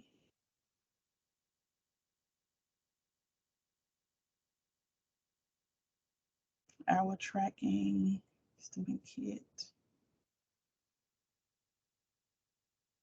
So usually, my page 8, additional terms and condition on the cosmetology component, where it starts with the school guarantees that all services provided by law will be supplied by the school. And number 2, it talks about our required clock hours, phase requirements, and financial obligations to graduate. Okay, thank you. hmm Um, you're offering the apprenticeship program, correct? For cosmetology, yes, ma'am. Do you have those relationships established with veteran cosmetologists that can take on these students for apprenticeship? Yes, ma'am, we do.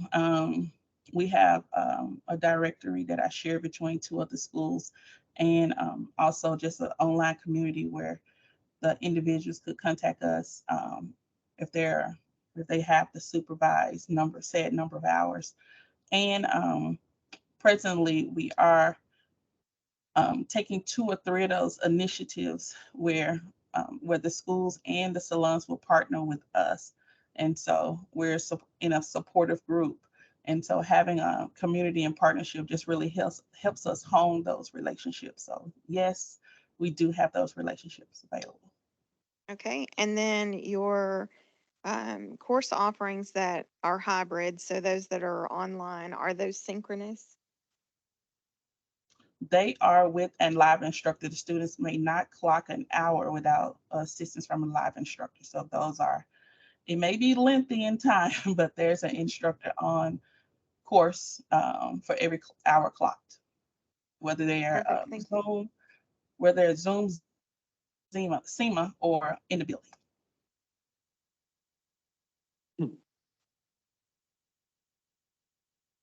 Okay, Chairman Gillahan's probably going to tell you this in just a second, but we do need that statement. When a student signs that they have read and understand the enrollment agreement prior to payment. Yes, ma'am. I've heard him state it today, and I have made note, and I will also include it. Thank you. Okay, thank you. I get tired of repeating myself. Your contingency plan, can you tell me about that? Well, our contingency plan, because we're in a network of schools that support each other, for the cosmetology, if anything happens to happen, they would go virtual assistance with Thrive Beauty Institute in Jackson, and for the aesthetics, they would go to LBI Legacy Beauty in Milan, and the same for myself with them. So we have a continual partnership to support each other. So you do have a contract already with these groups? Yes, sir. I can provide it if needed. Okay, can you tell me in your documents where I can find that? It is not in there. That's one of the things I noted, but I can make sure that it gets in. It gets in there. Usually I would have a separate contingency plan, but with all the things I submitted, I did not submit that document, but I do have it sitting in front of me. Change of location, how far are you moving your school? We're exactly 4 miles away, and very straight down the street, couple of lights, and in a much safer environment for our students. Is your school almost prepared for inspection now, or is it going to be prepared in a short time if you're approved? Yes, sir. The students have been on summer break, and they've taken their vacation time, and we are ready to come back in as soon as you give us the word. I am going to double check the sync today, and we should be ready to roll. Okay. I believe Ms. Russell has already covered this, but I just wanted to clarify for myself. When I'm looking at your various program descriptions, and you have listed as 15-month period in the 22.5 month period, I'm seeing that 22.5 as the maximum time frame. Yes, that is a requirement of 50% additional. Okay. I will clarify it as you stated earlier. I would add that to the contract to be more specific, enrollment agreement rather. Ms. Russell already covered your curriculum corrections. Policy regarding tracking your part-time and full-time students separate. When I'm looking at your schedules, I don't see anything to differentiate anything about a part-time or full-time. Do you only have the one schedule for students? So are they all going to be on the same schedule, period? Yes, sir. Okay. I'm sorry to interrupt. No, you're fine. That's good. Okay, yes, this is part-time, a part-time school. Unless we do a field trip or I ask them to come in for some additional training on a weekend or something. Definitely not a Sunday, but I did add Saturdays because students, they like to come in for hands-on training or videos or demo on Saturdays. Can you direct me to where your sanitation policy is in here as it applies to the students? Yes. 258.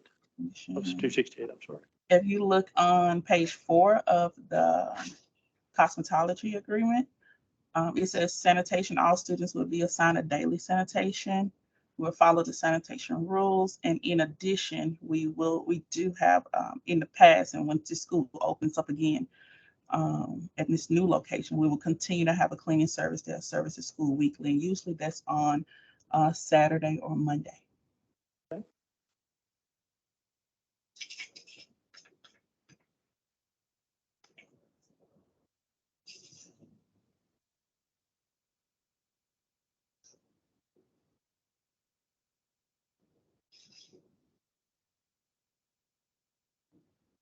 I may have missed this. Are any of these going to be apprentices?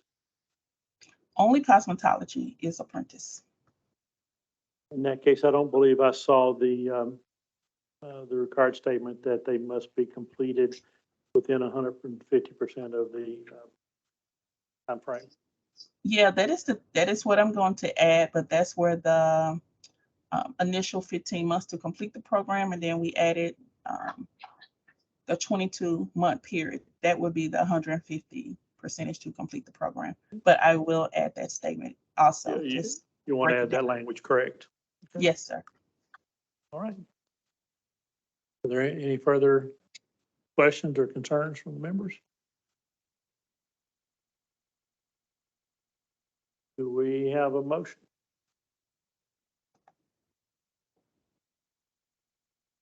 We have a motion from Jeffrey Moran to approve this application with the changes and the customary inspections. And it was seconded by Ms. Mona. Thank you. All in favor, say aye. Motion carries. Congratulations and good luck. Thank you so much. Bless you. Thank you so much, Ms. Cox. If you will just go through the several items or a few that Chairman Gillihan and Vice Chair Russell went over, and just send those to me on one email. We'll be able to coordinate the field inspector just when you're ready and everything's final, okay? Yes, ma'am, I will do. Thank you so much. Thank you so much. Thank you, board members. We are now on page 280 on your iPads. This is Crown Cuts Academy of Barber and Style. It is a change in location to their barber school license. I know Mr. Craig Charles is also on the call with us. This school is located in Johnson City.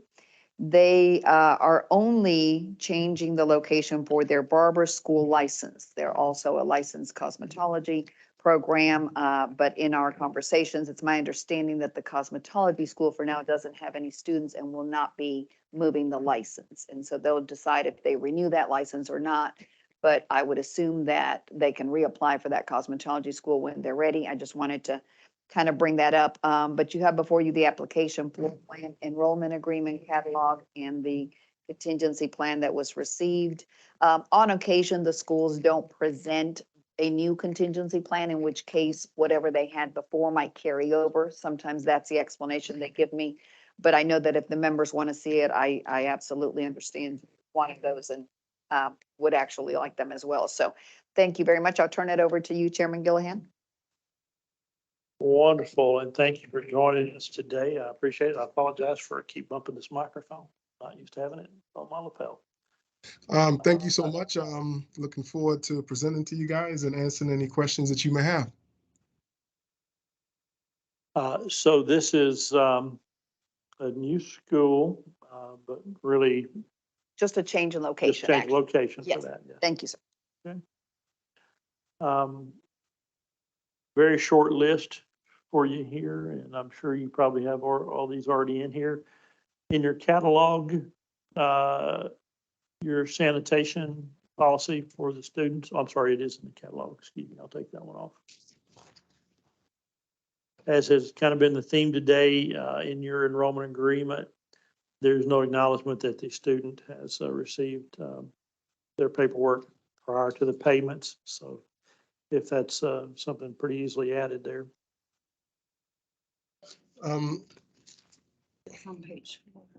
You do have acknowledgements that they've received their documents, but that there's a little missing component that seems like almost everybody. Yes, yes, sir.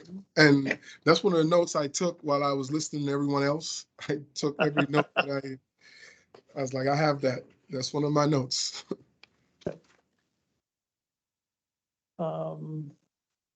Okay. Next one on my list is the policy statement that says you're going to keep full and part-time students files separate. Yes, sir. That's one of our notes. I did have a question, since Roxanne had mentioned the contingency plan. I do have a question about that. It appears that your contingent school is in Virginia.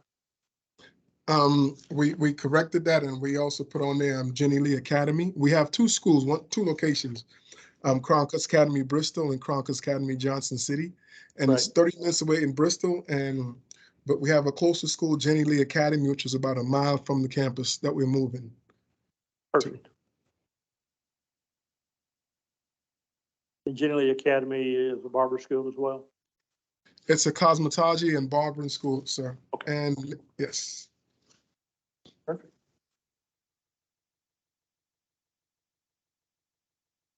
Are you doing the apprentice program as well? Yes, sir. We offer it. We don't have too many students going out, but we offering it. We are going to offer it. In that case, then you would also need that statement you've heard several times today regarding completing the apprentice program within 150%. Yes, You can look at that in the state website. It's right on there. Yes, sir. And that was one of our notes too as well. I'm not quite sure I was clear on your actual proposed days and hours of operation. We are full-time, 8:30 a.m. to 4 p.m. Okay. Part-time, excuse me? Oh, you're fine. Go ahead. And on Saturdays, it's 8:30 to 4. And then part-time Tuesday to Thursday, 5 to 9. And on Saturdays, 8:30 to 3:30 p.m. Okay.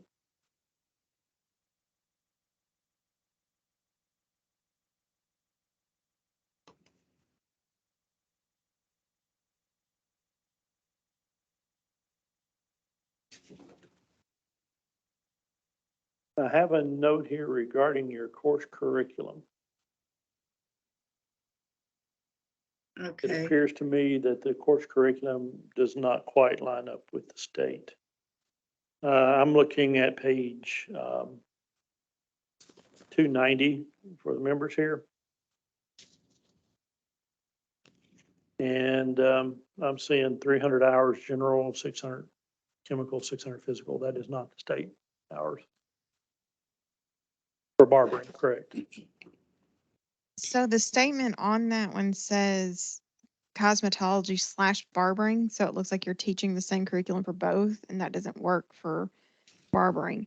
You do have on our page 305, there's an additional barbering curriculum, but I've made a note that that one is not correct.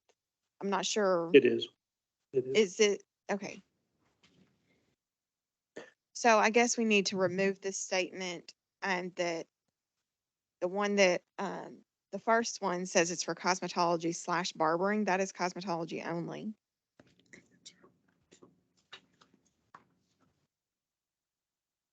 Are you asking the question? No, I'm telling you that on the first curriculum, it is correct for cosmetology, but you say that it's correct for cosmetology and barbering. So just remove the statement barbering.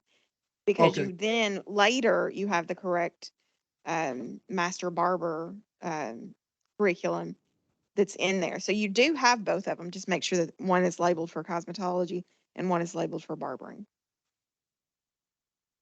Okay. In case you're having trouble locating it, I'll try to help you. This is the document just previous to your course catalog.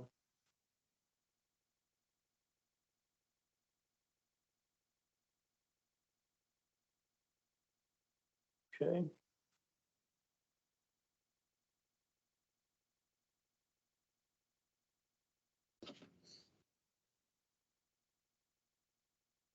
And I believe that was all the notes I had on this file. All right, on our page 303. Yeah, I'm trying to get to my own notes.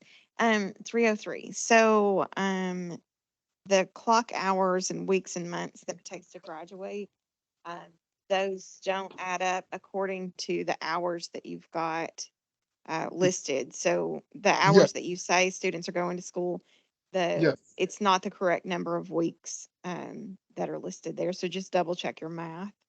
yes, ma'am. And that was on there as we was looking at it. And yeah, we took some notes and yes.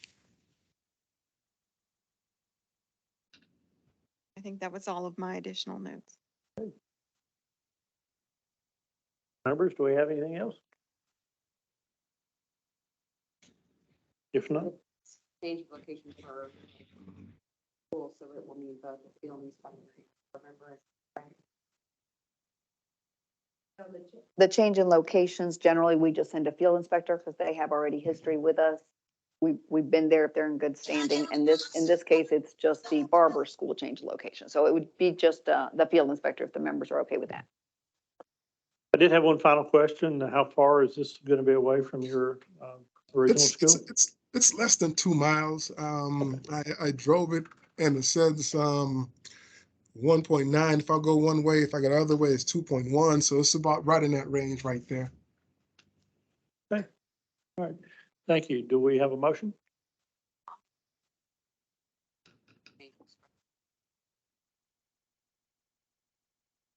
We have a motion by Ms. Tanksley to approve with the recommended changes and the customary inspections, seconded by Mr. Moran. All in favor, say aye. Motion carries. Congratulations and good luck. Thank you, sir. Thank you, Roxanne. Thank you to the staff in Nashville. And we look forward to continue serving our community.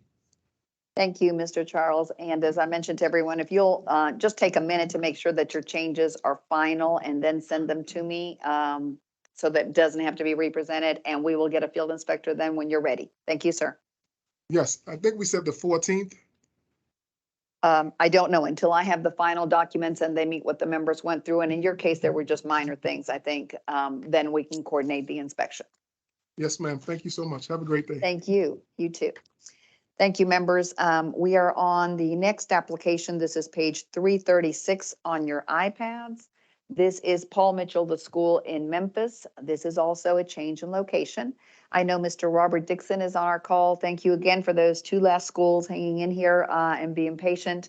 Miss Allison Heeman might be on as well. This school is located in Memphis. The change in location includes the application, floor plan, enrollment agreement, their catalog, and contingency plan, and they were received timely. I will turn it over to you, Mr. Gillihan.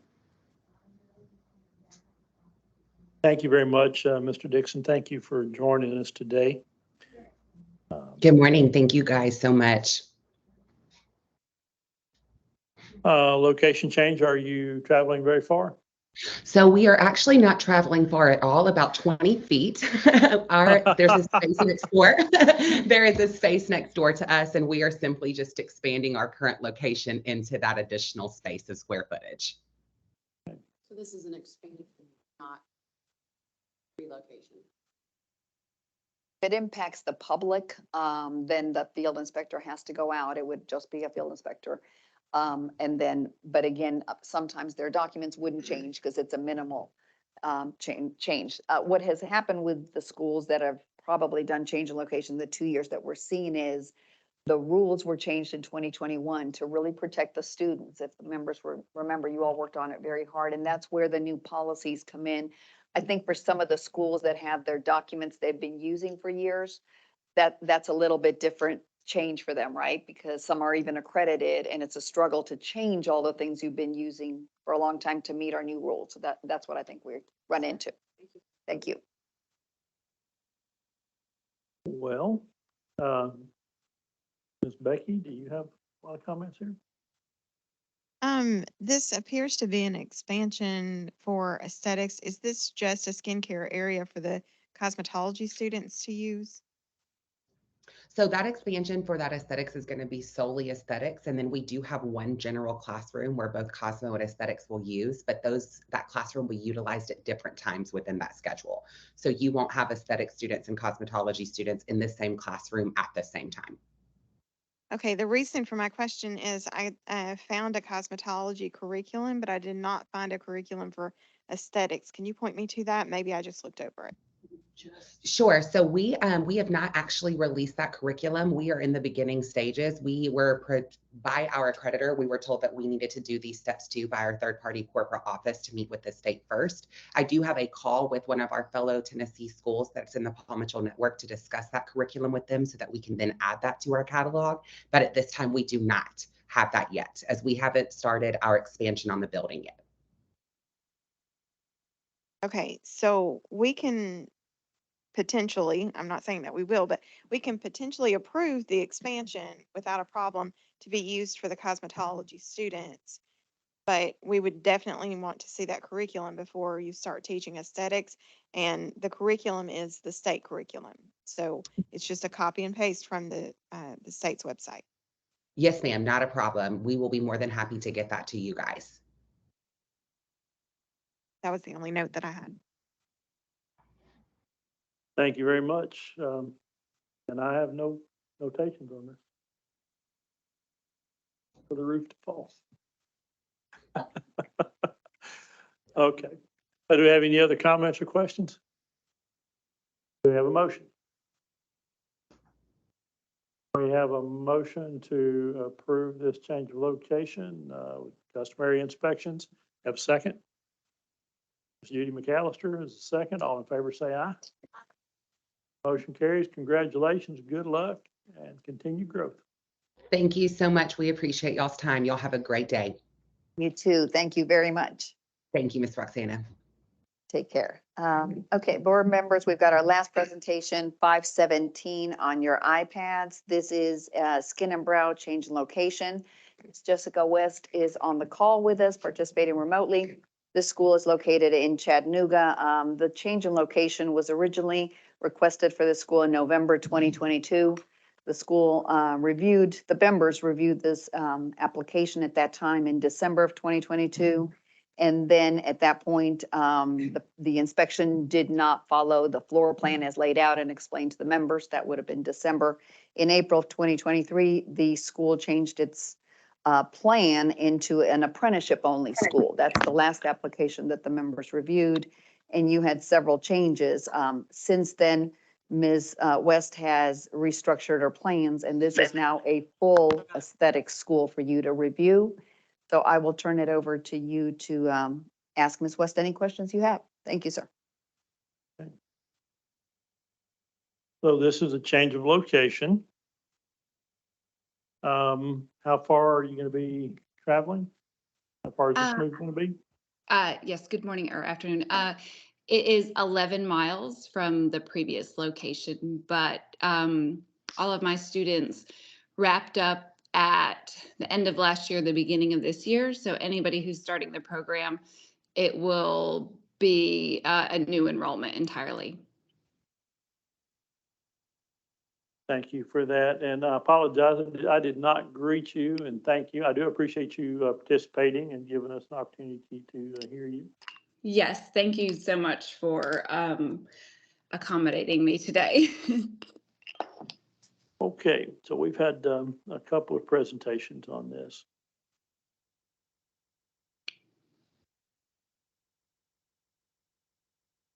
Let's just kind of start on the top of my list here, and we'll add just a few questions here. Can you tell me about your contingency plan? So the contingency plan is to teach out with remotely, synchronously with myself and then my previous staff. With all of the changes and, the opening, depending on the board's decision, I've only left myself as the instructor. I do have previous instructors, 3 that are available, and then I do have other qualified estheticians who would like to do the instructor program, which will give us, a lot more opportunity. We also do have a rapport with Brelair as far as hiring for the actual skincare shop locations. And we have kind of started to work with them because we offer a microblading, which doesn't have anything to do with the state board, but a lot of times they have students who are interested in doing that. And so, I can get a formal something, in writing, but we do have a rapport with them. And then I do also have licensed estheticians who meet the qualifications, of the 10 years to, apprentice. If in the classrooms, we plan to keep, small in numbers. And so, I'm trying to be accommodating, depending on where somebody is in the program to make sure that they get everything that they need from the program. Okay. Thank you very much. I'm going to kind of go down a list here, and I'm probably just going to ask you some questions to help me locate some things that maybe I had difficulty finding in your documents. I do want to make sure I'm reading what I was saying correctly. Your enrollment agreement begins on page 17 of the document you submitted. Is that correct? Let's see here. And also, are these the same documents that you use in the school where you currently are? Yes, sir. So there were some updates to those with the address. And then I did, like, when the school And did yes, not. it does start Okay. page 17. I'm sorry. I just didn't want us to get confused. I want to focus a little bit on the questions asked. It is page 17. Yes, sir. Okay. So let's get to page. So page 7, is that, okay, 15, 16, 17. Okay, so that's the last page. It says page 14 of 30 on the lower right-hand corner. So for me, I understand like the enrollment agreement to be starting at page 4 for the submission, like right after the floor plan, for the students to consider all of those things, when enrolling, and agreeing to the contract. Okay. So it says aesthetics application packet, Skin and Row School of Aesthetics application packet, and I can add enrollment agreement to that if needed. Well, that is on page 520 for our members if you're having trouble finding that. Well, the thing that kind of is an issue for me here is there are statutes that regulate what has to be within the corners of the enrollment agreement. And since you have the documents you've submitted, don't start really the enrollment agreement statement that identifies it. It has to be clearly identified as an enrollment agreement. It doesn't really start until page 17 in your own documents here.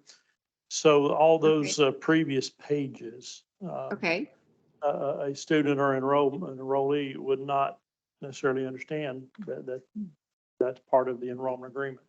I'm not sure if just adding that title on that is going to resolve that. Right now, your enrollment agreement is several pages, and that would make it probably a 30-page or more enrollment agreement. As I look through those documents and statements, I see some things that might be important, but that student has to have the right information in the right areas. Otherwise, it's not a legal document for them. The next thing I'm going to look down at here is your age and education requirement. So how old they're going to be before they can start, and what are their minimum education? Can you tell me where that is in your enrollment agreement?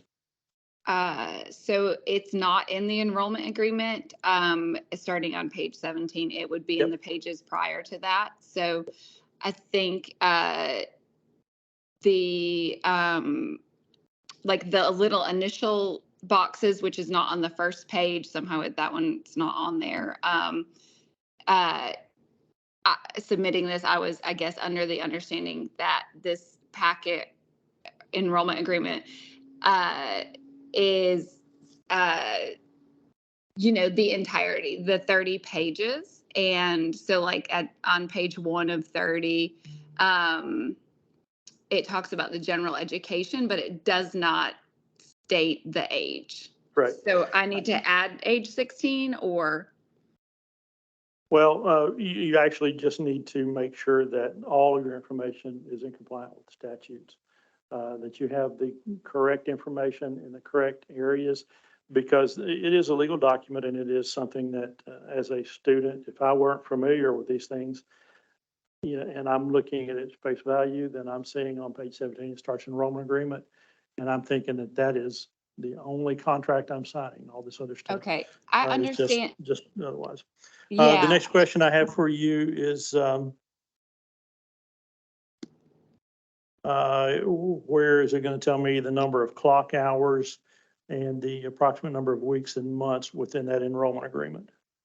So that's on page 7 of the prior pages. So Okay, like I so that'd be in said, the prior pages as well. yes, Okay. yes. So can we stop there? Mhm. Because we're talking about that particular thing. Um, the hours of operation that you've got listed are Wednesday, Thursday, and Friday. But then it says 40 to 48 hours a week is what the students would be gaining. Can you explain to me how they're getting 40 to 48 hours a week in 3 days? So I did not put in the synchronous learning hours because I have to have staff to be able to accommodate those specific hours. And with the time that this has taken, to get the approval of the actual space and for that element of the education program, I did not want to put availability that I could not, actually provide. So at this time, a student doesn't know when they're supposed to be in class is No, my those problem with this. those hours are physically in class, but in order for them to maximize the time, I would have a instructor employed to do the synchronous learning online. It's just that I can't give an actual schedule until I'm an open school for that availability. So that would be something that they could take advantage of, and increase their number of hours per week. But those hours that are on there are the hours that I would be there and we would be in person. At this point in time, you would have to list whatever time you have available. So it's okay if they only go to school part-time on Wednesday, Thursday, and Friday, but you cannot list that they can go to school 40 to 48 hours a week if you're not open during those times.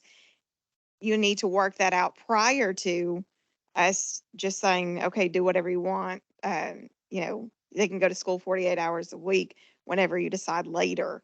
That's, they have to know before they sign this contract that it's going to also be on Monday from 5 to 9 in the afternoon or whatever. There's no way of knowing right now exactly the scheduled hours or how many hours a week. So that's going to need to be fixed.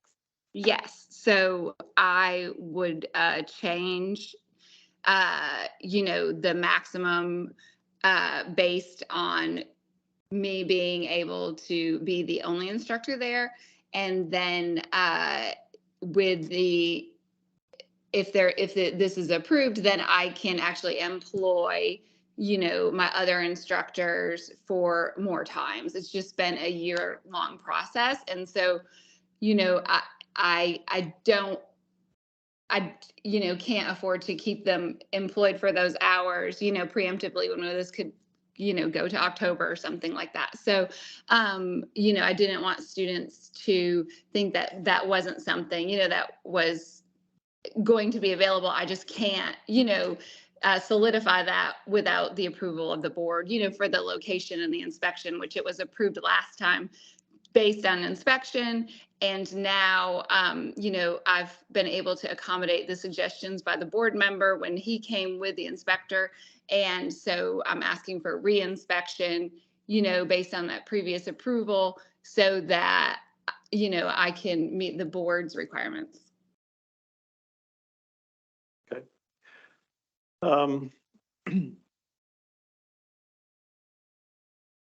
Again, there are certain elements that just have to be certain ways. And as I'm going down this, I'm going to briefly just kind of go through my list just for the record. Some things that I noticed that were not as should be. So if it repeats, I apologize. Specify the number of clock hours of instruction and appropriate number of weeks and months required for completion in the enrollment agreement. Identify all costs and charges the student must bear. So if I'm seeing other costs throughout the other documents, then that would not be complete. Containing an acknowledgement that the student has read and understands the agreement before making any payments. Did not find that. Include the school's discrimination and anti-harassment policy. Did not find that. If it's in here, somebody please let me know. Contain a clearly defined policy on how they're going to maintain the sanitary code requirements. I do have page numbers for you for discrimination in the sanitary Okay, codes. we'll take that off. Those are 536 for us and 538. Perfect. A plan to keep all, as policy, a plan to keep all the part-time and full-time student files separate. And I understand that you may only be doing one schedule.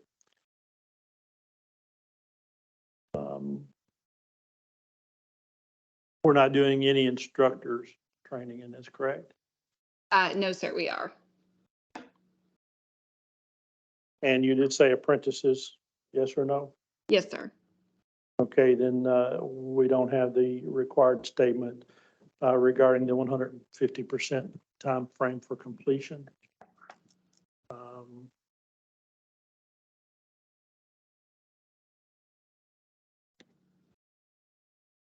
There's no indication for where a student needs to initial or sign on each page of that agreement, or that they should.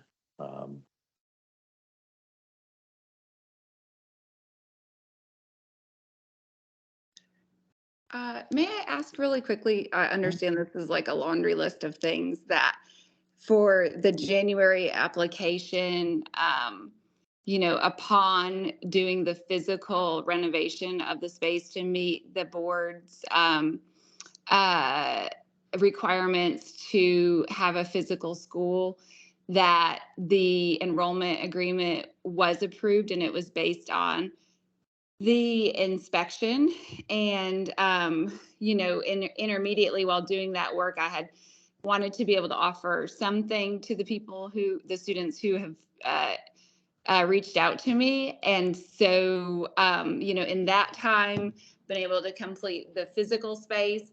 And so whenever I was resubmitting the documents, Roxana had told me that, she needed everything to be resubmitted. And then she told me she just needed the catalog. And so when I resubmitted the enrollment packet, I changed and edited some things because you have to submit it by a PDF, and then I had used Pages. And so there were some, I wasn't able to just, copy and paste. It was a mess, from that. And so then she said that she just needed the catalog updated. And so, I had redid the catalog. And so I guess I'm just very confused with like the laundry list now, which was approved in January based on inspection of the location. Or I'm sorry, in December. I In can't December. speak to the January meeting. What I can tell you is, oh, exactly, we don't have a January meeting, it's right, it's February. I'm sorry, it would So- have been the December meeting, and then I believe the inspection was in January. So it was the December meeting, I'm sorry. And that was approved based on the inspection. And so I'm just, I'm very confused with, the requirements. So like where that the document then was acceptable, and so I've resubmitted so many different things trying to be in compliance with the board and trying to prepare the space for the physical inspection, which I was under the understanding, for the separate entrance, upon the board member coming in Travis. So Let me help you out here a little bit. What we're acting on is the application as it appears in front of us today. Okay. So the application that is here in front of us today, the list of items that I referred to simply are a checklist of items that come directly Okay. from the statutes and regulations. Right. And essentially, we search your documents to find the appropriate references, and those references are expected to be in the appropriate places for the appropriate type of document. So I've simply noted what does not align or meet the state's requirements under the statutes and codes. And that is the list that I read off. So again, we're only looking at the document that's in front of us right now. Okay. So all of the items that we have mentioned are plainly spelled out in the Tennessee Code annotated, and also in the on the state board website. There's access to all the rules and requirements for schools, including the policies and those type of things that are required. So we always encourage schools to do their due diligence and make sure they have completed their documentation, put everything in the correct orders. This has to be understandable and clear for a student who's going to sign a contract and obligate themselves to money. Also for you to obligate yourself on what you're going to deliver as a school. Yes, sir. We're not giving legal advice here. We're not doing that. I'm simply explaining what the requirements are. I'm seeing, in my own view, I'm seeing a great number of items here that simply don't comply. And some of it is as simple as copying and pasting the correct information in the correct way. Yes, sir. So that's going to be my only comments on this, and those are my opinions. Okay.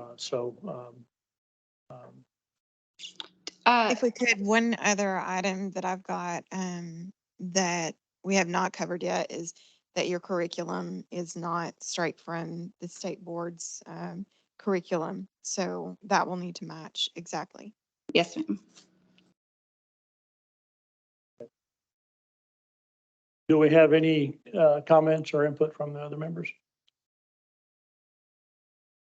Could I just ask, how many students do you plan to serve at any given time? I would say 6. There's no specific floor space required for a specialty school, but it just needs to be adequate, is what is stated. So I just wanted to know within that small space what that was going to look like. Thank you. Thanks.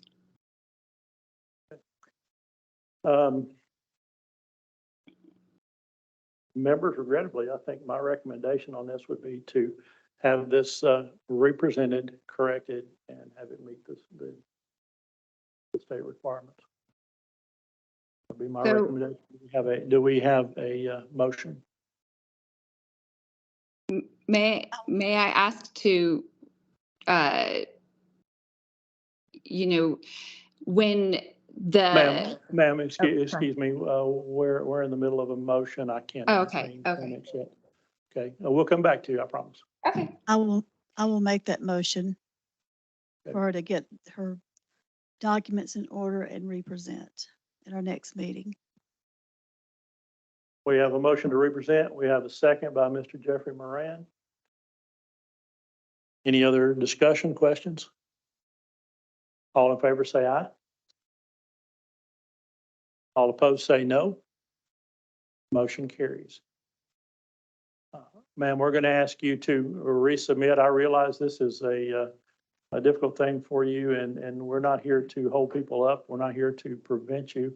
We just simply have to do our jobs. And you had a comment you'd like to make. I'll give you just a few minutes.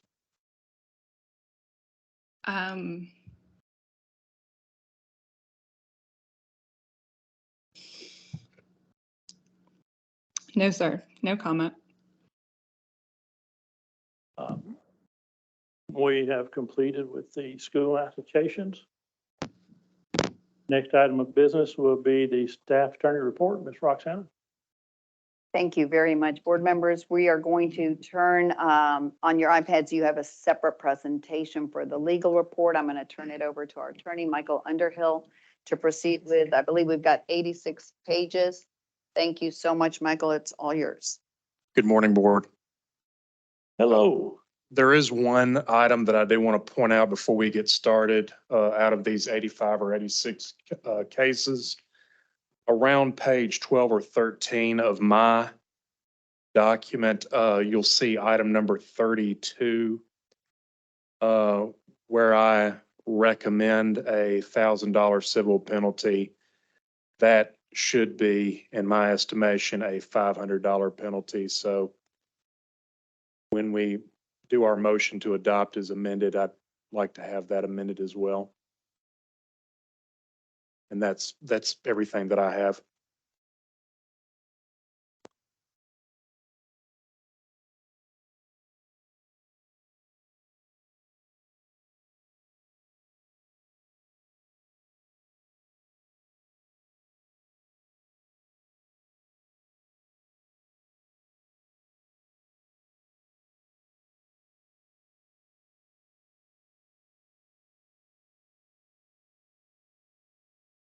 We're going to give the members just a moment to refresh themselves on the legal report. If anyone has a comment on these, please speak up.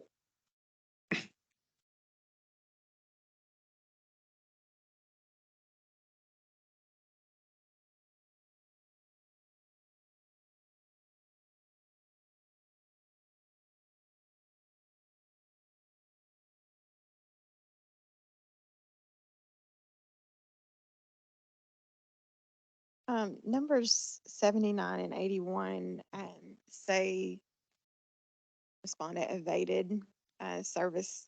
Is that just we can't find them, so we can't find them? No, that was because there's an active component with the respondent as to why we could not get service on them.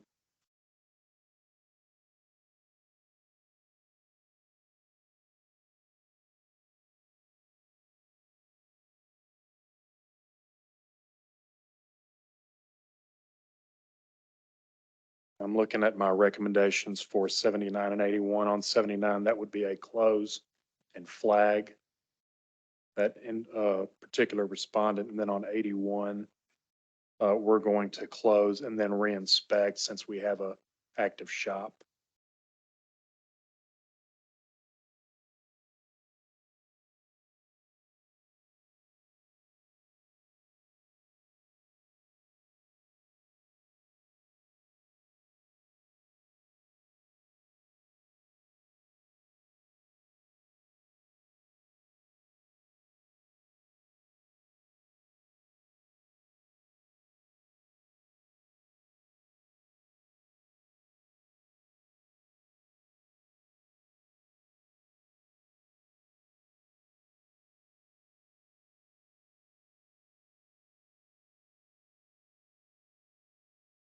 Mike, I'm looking for a particular one that I know where it is.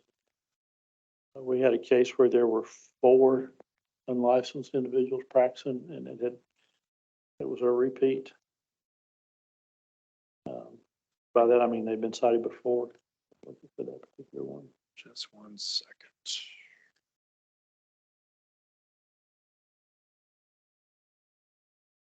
That would be starting at item number 54, I believe. And that should be the only one associated. That's it. That's it.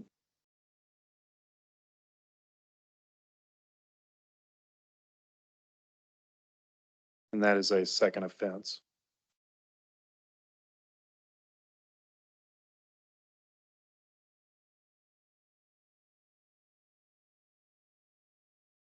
So that's a letter of warning regarding the inspection sheet, and then the civil penalty is different.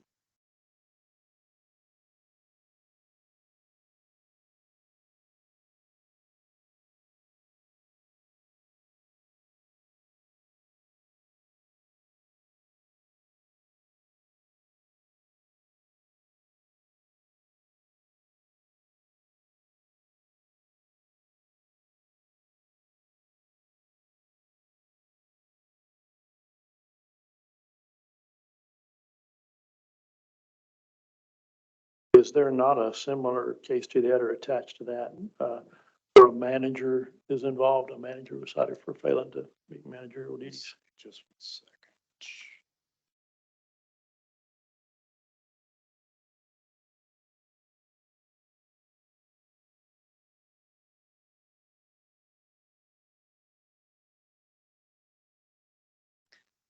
On item 60, that is a different respondent. Okay.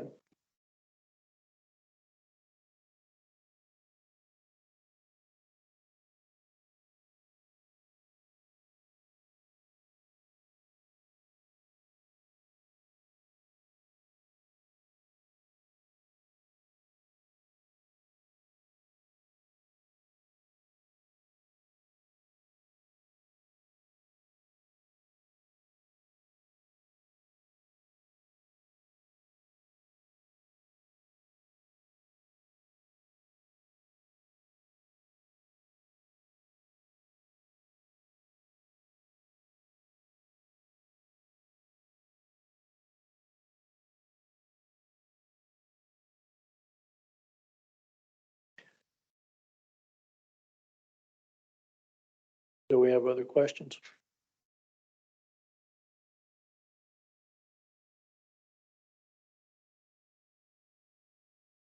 Sure.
As we're reviewing these cases, if you have opportunity to look at case number 42, that might give you some insight on why we have the sanitation requirement.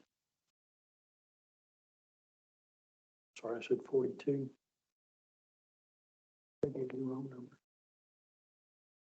Oh, no, it is 42. It is 42.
Members, do we need some more time or are we about ready?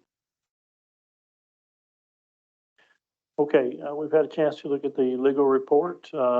We've asked a few questions. Or any other questions or comments?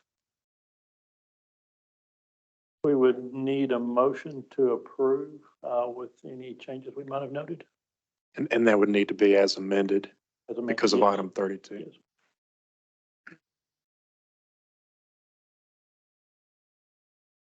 We have a motion by Ms. Tanksley and seconded by David to approve the legal report as amended. All in favor, say aye. Motion carries. At this time, it's been requested that we want to take just a short break. It is 11:48. Why don't we come back about 11:55? 11:55. About 5 minutes. Thank you. We'll take a quick 5-minute break. Dana, Miss Alyssa, Lawrence, I see you on Teams. I'm going to skip as soon as we come back from break straight to your piece. Really appreciate you being on the call, and we'll address the miscellaneous requests then. Anyone that's on the call, you're welcome to stay with us. It'll just be about 5 or 8 minutes for us to take a quick break, and we will be right back. Thank you. I do have something. I am at my daughter's doctor's appointment, and I am about to have to get off. If you I'm can, sorry, just I can hear someone, but I don't know who's speaking. it's Alyssa. Oh, yes, sir. Or Mrs. Lawrence, hi. No, you're fine. I'm at my daughter's doctor's appointment right now. She's about to get Yes. an X-ray done, so I'll probably have to get off. Don't you worry. I wasn't sure if you'd join us. I've got everything here before the members, and after the meeting, I'm happy to send you an email, or if you want to send me a quick email, just to let you know their decision. And of course, we'll put everything in writing, but that'll be at least a few more days. That way, at least you know their decision, okay? Right. Thank you so much. Thank you. Take care.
Oh, yeah.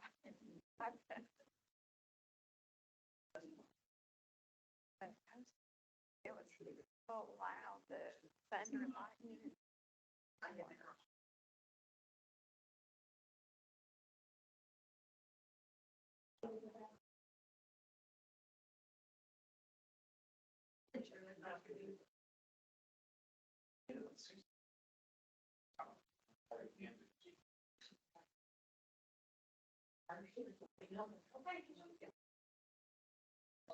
guess it was about 5:30 and at 6:30 at home, so.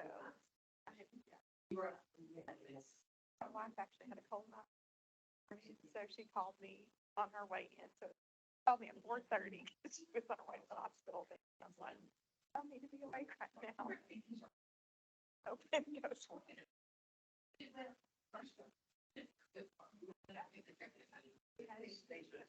Because I wouldn't take it. From. Right.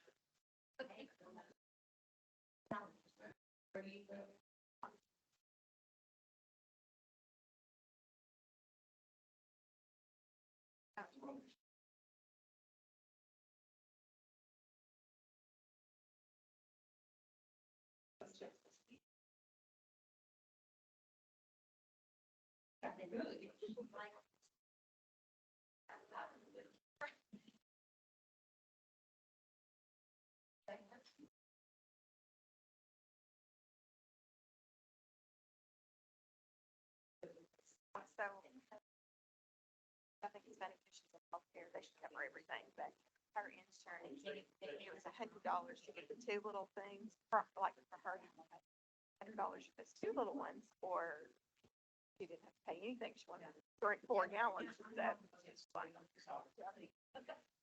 I will pay whatever I need to not have to drink all of that.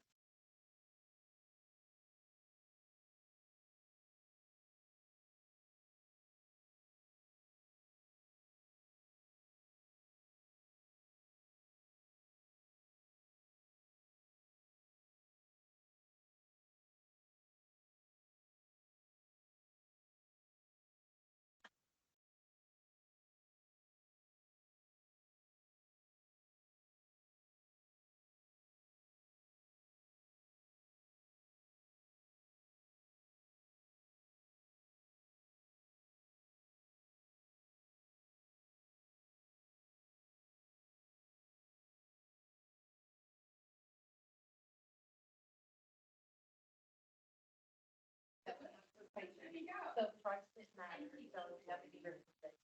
That's what I think.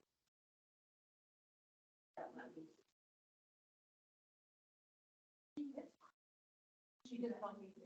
I love it.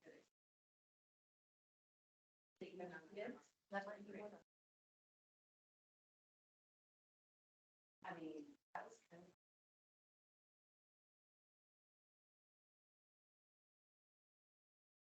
Been there. The cruise director is. That's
right.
You can be on the wall, but you don't need to be in the frame. You don't need to be sitting on that.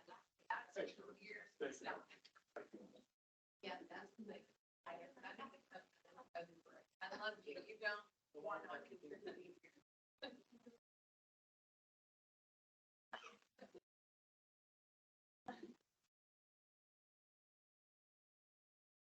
Yeah, sure. Yeah, and I know there's a lot of counts outside. So we need to really want that. We won't.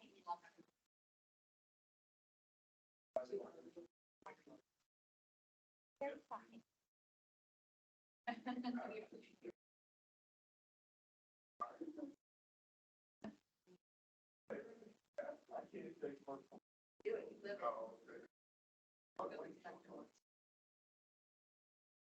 Whenever you get them. Back home. What? You're not ready to get them off the bus? Yeah, like 4 hours. We do that.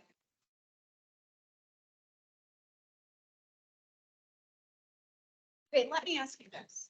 When a school is moving, they haven't normally have to send all of their paperwork. The problem is.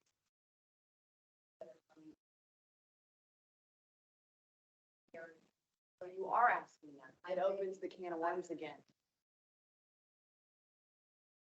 So that they can go through this.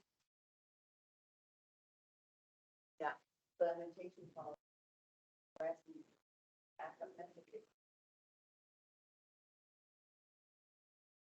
Correct. This is the opportunity. Well, they will. We know. Yeah, they would never happen. Catch up to what. Gotcha. Okay. Which is why so many of them are missing so many things. Oh, I can't talk. And now when they renew their school license, they're supposed to send updated catalogs and documents now too. That makes sense. Sorry, I've never seen so much paperwork. Sorry, Ron. We are back on the record now. This meeting's called back to order. Ms. Roxana, I believe we just finished the legal report and we're up to the administrative reports. Thank you, Chairman Gillihan. Thank you, board members. Thank you for those on our call, patiently waiting for us to get back.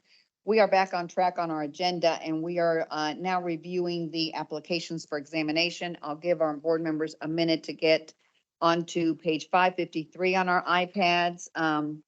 These are applications for examinations for individuals with felonies.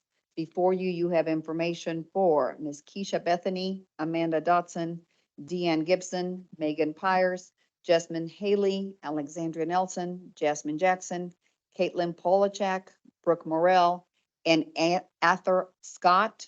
These individuals have felonies within the last 3 years and or are currently incarcerated. The board has historically, through our board meetings, we go ahead and review this material, make sure that the student or its instructor or the facility provides a disclosure of what the felony was about and a letter of recommendation. And with that, we approve a 2-year probationary license. I'll let you review the information before you. If you have any questions, please let me know. And otherwise, we need a motion to approve that 2-year consent order for them. Thank you.